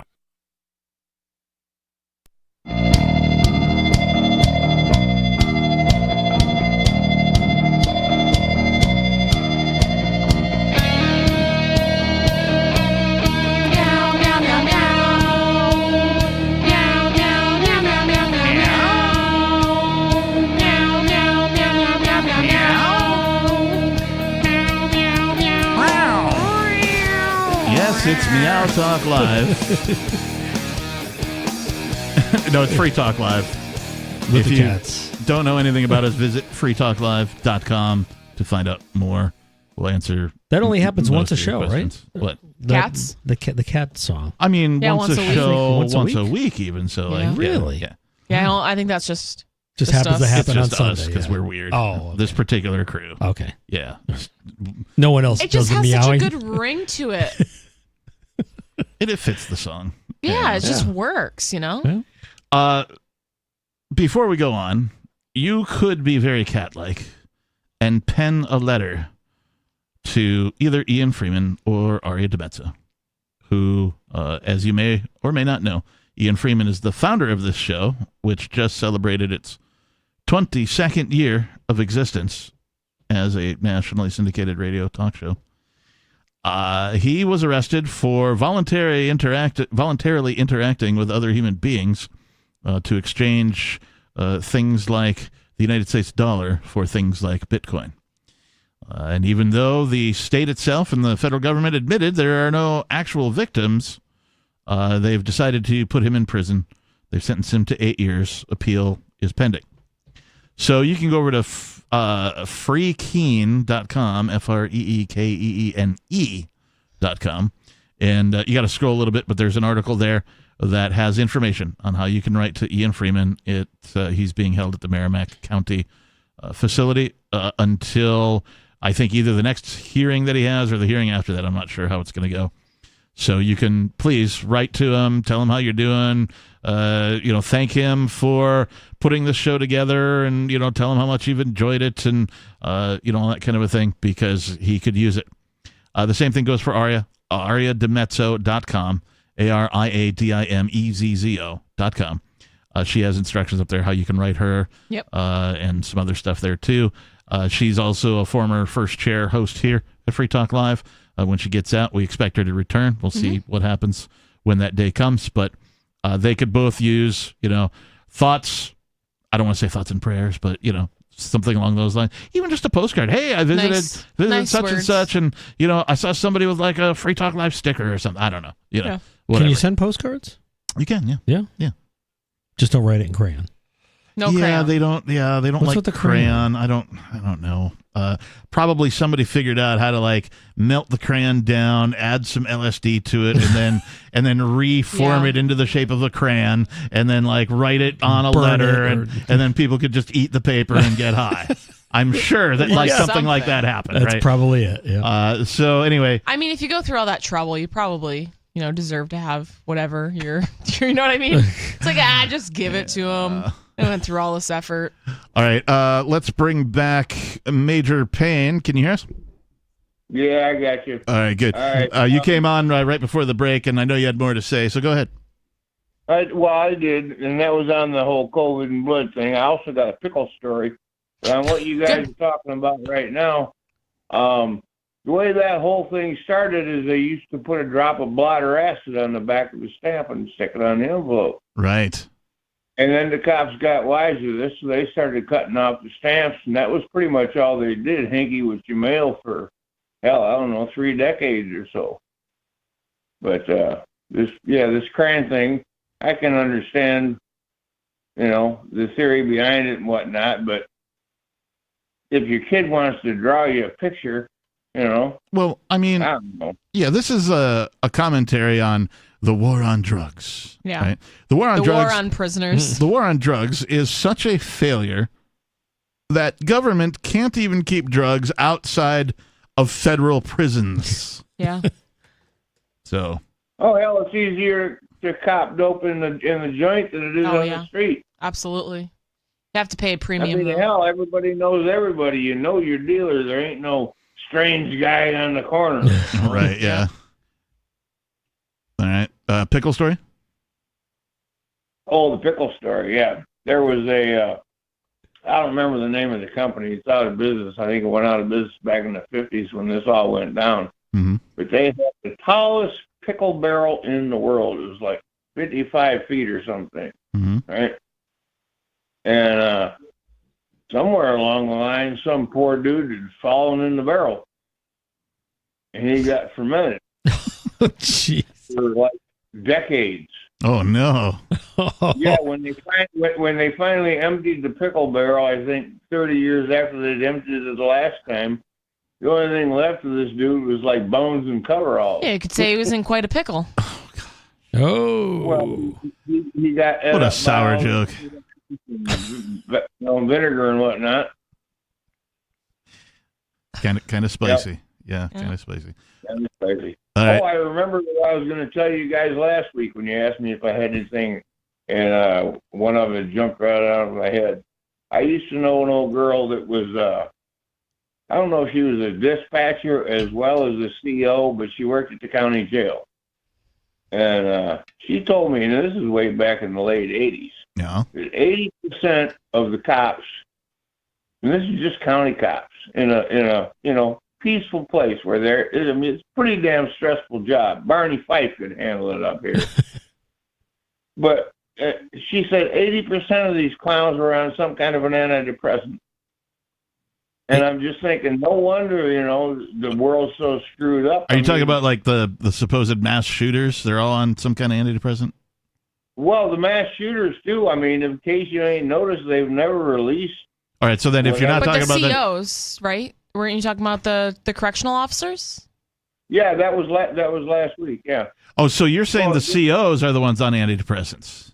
Yeah. Well, last week we were talking about the mass shooters being on them and how they never released any information. Sorry, I missed that. But, yeah. So. Yeah, I'm not surprised, anyway. though. I mean, imagine being like a prison guard and just seeing that all day long, right? Prisoners, being kept in cages, being told what to do, right? Conforming and being docile and compliant, and then an occasional riot breaks out or a food fight in the cafeteria or whatever, right? That kind of a thing. Perhaps being involved in caging humans inhumanely makes one depressed. I don't know. Right. I'm not a psychiatrist or psychologist or a mental health professional, but you do the math. Seems to me it fits. You're going to be a guard in a place where prisoners are being held. Might be kind of a depressing. I wonder if they call. No. I'm not talking about the COs. I'm talking about the patrol officers. Oh. And like I said, this is a very low stress county. I mean, they might go out and serve tax violations and whatnot, but the state troopers handle it. Do you think that's their subconscious kicking in, going, "I'm a thug"? Well, let's just put this into perspective. This is an article from 2016. 1 in 6 Americans take antidepressants. I have this other study. During 2015 to 2018, 13.2% of Americans aged 18 or over report taking an antidepressant medication in the past 30 days. What percentage? 13%. 13.2. And then I have another article from 2022. From July 8th, 2022, antidepressant prescribing increases by 35% in the past 6 years. Okay, I was going to say, I think that those numbers are higher, and I'm correct. They are higher now. They're climbing. They're climbing. So SSRIs are very, very commonly prescribed. And I bet the COVID shutdown is going to bump them up. Absolutely. It did. Absolutely it did. And I'm Suicides went up. Yeah. You know. Oh yeah, everything heinous went up. I mean, but the government got its greasy dick beaters on us, and most of them got brainwashed. And what are you going to do when you're surrounded by stupid? Yeah. I mean, 7 out of 10 people are blithering idiots. This is an old PBS story I heard. And they did a survey of, I don't remember, it was like 10,000 people or 1,000 people or what. But they asked them a simple question: do you think you have common sense? And 7 out of the 10 said yes. Well, then they gave them paper tests to see if what actually existed in their mind complied, with general reality. Yeah. And it turned out that only 3 of the 7 passed. So, in short, 7 out of 10 people that we are surrounded with are blithering idiots. Major Payne, thank you for the call, man. We appreciate you. That's just like 4 out of 5 people prefer democracy. 4 out of 5 dentists preferred Trident chewing gum or something. Like, well, who's the other dentist who said no? We need to know that person. 9 out of 10 people prefer gang rape. Yeah. All right, because there's one that doesn't prefer it, right? But the other 10 do, and that's democracy. Yeah. Moving right along, let's go to, we've got David in New Mexico calling. David, you're on Free Talk Live. Man, I'm relieved. I thought Major Cleary had died, but he had only just been in the hospital. Yeah. We're happy too. Yep. And he was in a pickle. Let's see. In a pickle, yep. Well, I'm in a pickle right now. I'm in the I got to get the accent on. I'm in the cowboy hot tub as we speak. Well, at least the Major was juiced up before he called. What's your excuse? Because I do it every day because it's healthful. Ask Nikki. Wait, are you in a hot tub filled with pickle juice? No. Getting pickled in the hot tub. Oh, I see. Okay. All right. Wait, you're bathing in like vinegar and garlic? No. Well, you can do it many different ways, dude. You can do it with vinegar, garlic. You can do it with alcohol. You can just do it just with the plain old hot water and get pickled. I see. Using tequila to get pickled. Yeah, you can do that too, especially if you use in New Mexico. What if I don't want a pickle? I just want to ride my motorcycle. Well, we got a dude. There's a dude that always calls in the local radio station. He always is his name David? Request that song, huh? Sorry, go ahead. Yeah, no, we got a dude that calls in the local radio station. That KKK. I always forget KKK. Oh, jeez, man, come on. In Albuquerque, and he always requests that song, that pickle motorcycle thing, whatever that is. Anyway, that was Arlo Guthrie, wasn't it? Arlo Guthrie, yeah. Yeah. Very Mm-hmm. good. Yep. I've been around the block. And been in a few cowboy hot tubs. They brought out the 8x10 photos with the circles and arrows in the back of each one, explaining what each one was to be used against us. Yep. Alice's Restaurant too. That's the one. Mm-hmm. And I did see Arlo Guthrie at the theater down. I forget the name of the theater, but it's downtown Salt Lake City. Saw Arlo Guthrie back when I saw Johnny Cash. That was before Johnny Cash was dead. I didn't see him after he was dead. I saw him before he's dead. That's the way to do it. I mean, if you're gonna. Yeah, well, it's the best. They sing better before they're dead. Although there is a I'm going to call them a metal band. They might be more industrial than metal, but they're called the middle of your business. They're called Static X. And I know them. I saw them in concert. with my ex baby mama from hell. All right, so Wayne Static, the singer of that band, died. And so the band was sort of done for, right? Except hopefully the baby mama will too. They decided to have a reunion show where a hologram of the lead singer appeared singing, and then they found we'll call him another singer who kind of is about the same height and same build and all that kind of stuff, but they they kind of paint him as a negative, and I mean that as in like film, a negative. So it's like, he has like white face and like he's dressed in black or whatever, but it's sort of like the, I don't know, like the bizarro version of the real singer. Like right? And so now he's doing shows with the band, and they're talking about using him to do a new album. Wow. So it's weird. Cool. Yeah. That's never been done before. Substitute one singer for the other. Never heard of that. Never done that. Yeah, Guar's never done it. Nope. Nobody has, man. That'd be Beatles just did that. Van Halen would never do that. AC/DC. Yeah. Well, you mean Van Hagar would never do that? Van Hagar did it. Well, no. Van Hagar didn't do it. Van Halen did do it. And With that Sammy resulted in Hagar, Van and now Hagar. everybody Van calls Hagar. it Van Hagar, right? Yes. Yeah. But Nikki Yusufian, how in the world did you get bullied on the school bus? Yeah, you want to hear the story? Yeah. I do. Nikki, tell us a story. Tell us a story. It was because I was curvier than the other fifth graders. Oh, baby. Curvier? Yeah.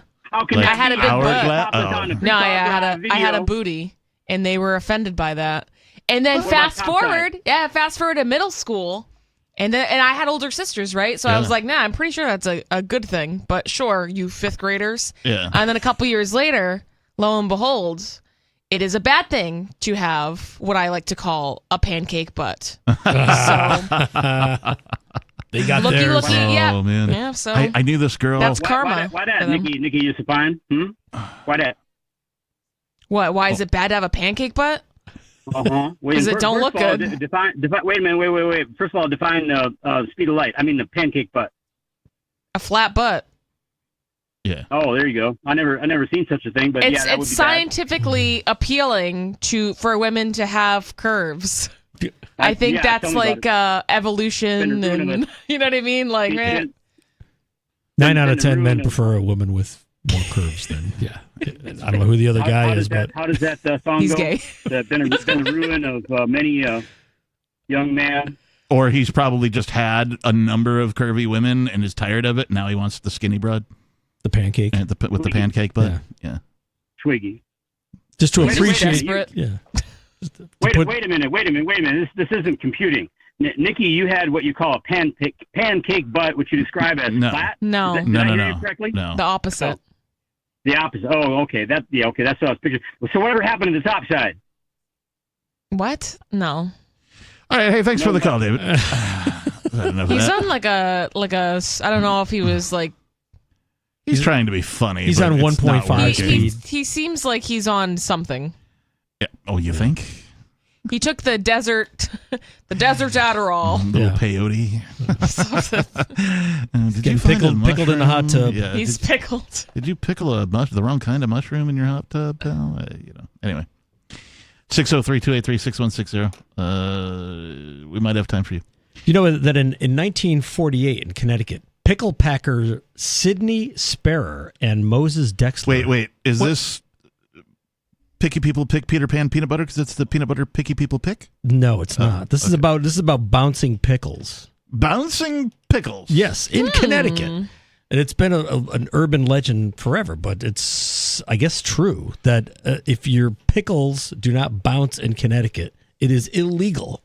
Oh yes, I've heard this before. Yes. Yeah. I actually learned that in public What's that? school. What's that believe it or Reason not. video series where they did that? Did you know Yeah. that it's illegal in Connecticut for you Right. to sell a pickle that doesn't bounce? Right. So these people were arrested in Ellington for conspiring to sell pickles that were unfit for human consumption. Because they couldn't bounce. Yeah. Officials, I use that with air quotes, officials reportedly described the situation as the case of the pickles that wouldn't bounce. That was What year is this? 1948. Okay. The Connecticut Food and Drug Commission official Frederick Holbrook said a good test to determine if something is a good pickle is to drop it 1 foot and see if it bounces. In this case, the pickle splattered. So they were each charged with violating the state Yeah. statute concerning adulteration and misrepresentation of food Adulteration? products. Oh my gosh. Yeah. So the pickles were destroyed. Now that's a soggy pickle. So yeah, I guess pickles have to bounce in Connecticut. Wow. Or they are illegal. The officials. When did that start? 1948. Jeez. So is it still illegal? Illegal? There's also another law in Connecticut that you can't call yourself. No, if you're a tavern in Connecticut, and I could probably look this up on the Magic Rectangle, but if you own a tavern, I think there's only 6 taverns in Connecticut, and it has to have a glass front. You can only serve beer and wine. You have to be closed on Saturday, and women cannot work there. I think that's still on the Saturday? books. Or Sunday. And women cannot work there? Yeah, women cannot work there. Yeesh. That's the legal definition of a tavern in Connecticut. And I think Huh. it's probably moot at this point. Probably not but- enforced. Yeah. Man, I can't remember the name of the what they did. So I'm the pickle people. Keep looking for the Peter Pan pickle people. Picky people pick Peter Pan peanut butter because that's the peanut butter picky people pick. Mm. Yeah, when I was young, I memorized all sorts of stupid things from television because, well, we didn't have the internet, so you just sort of you have to remember stupid things from television. Yeah, you just sort of picked and chosen. Yeah, you did choose and pick. Yeah. I know a lot of Simpsons quotes. Really, just because it was before the internet. Yeah, when the Simpsons came out, maybe like right around the time of the internet. Wow, and Saturday Night Live stuff, just useless stuff. I memorized a Twizzlers commercial of all things. Really? Yeah, it's I am a mouth, and my job is to eat things. One really fun thing I get to eat is Twizzlers candy. Wow. They're so chewy, and they're so juicy. So if you have a mouth, and I know you do, may I personally recommend Twizzlers.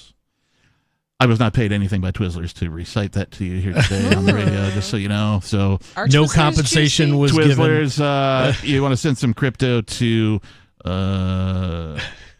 at Kickass.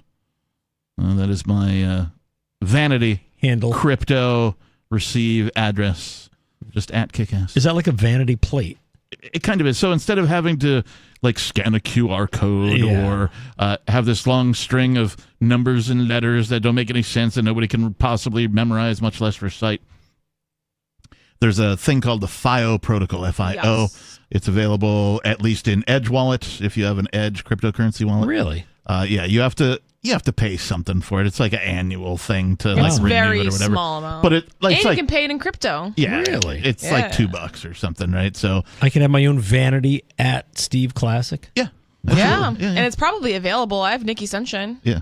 Wow. Yeah. I actually have more than I have at Kickass, and I believe I also have at Captain Kickass. That's absolutely unbelievable. I might even have.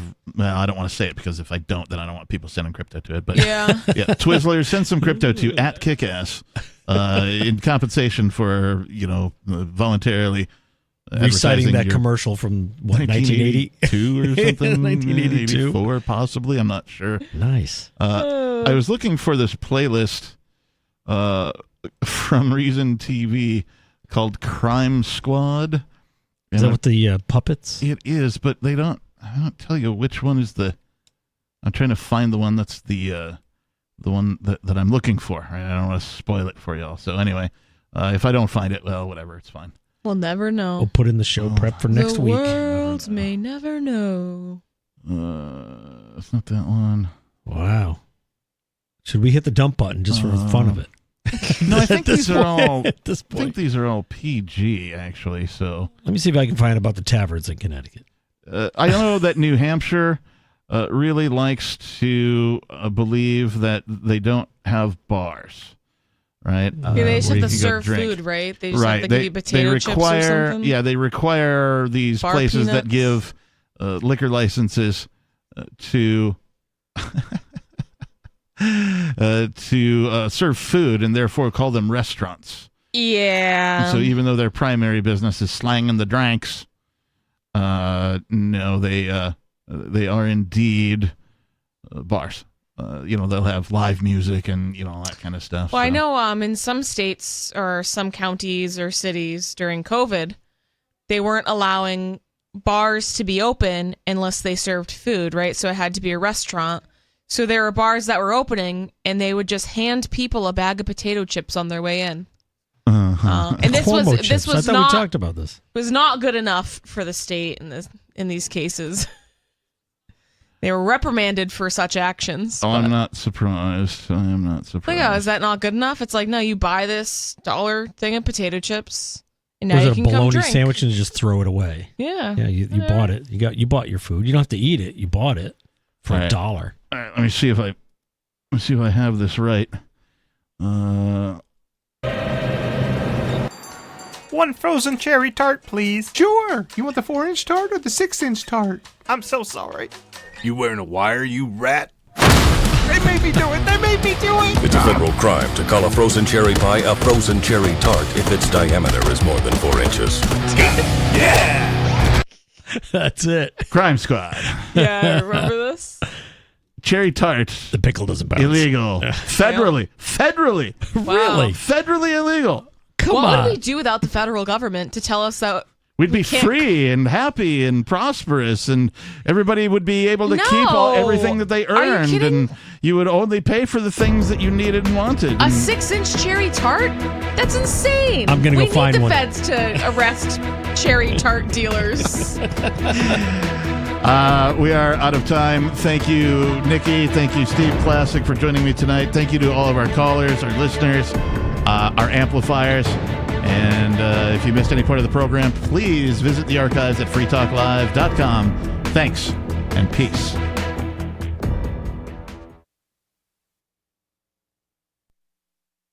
This hour of Free Talk Live is brought to you by Dash Digital Cash. Dash is the cryptocurrency designed to be used for spending. Rising fees have made Bitcoin useless for purchases, but Dash continues to have fees less than 1 cent per transaction, and its features ensure Dash is undefeated as the most useful cryptocurrency in the marketplace. From a technical standpoint, Dash transactions are irreversible, and its network is protected from 51% attacks by their Chainlocks technology. There's no need to wait for a confirmation before considering a Dash transaction complete, so it's great for merchants.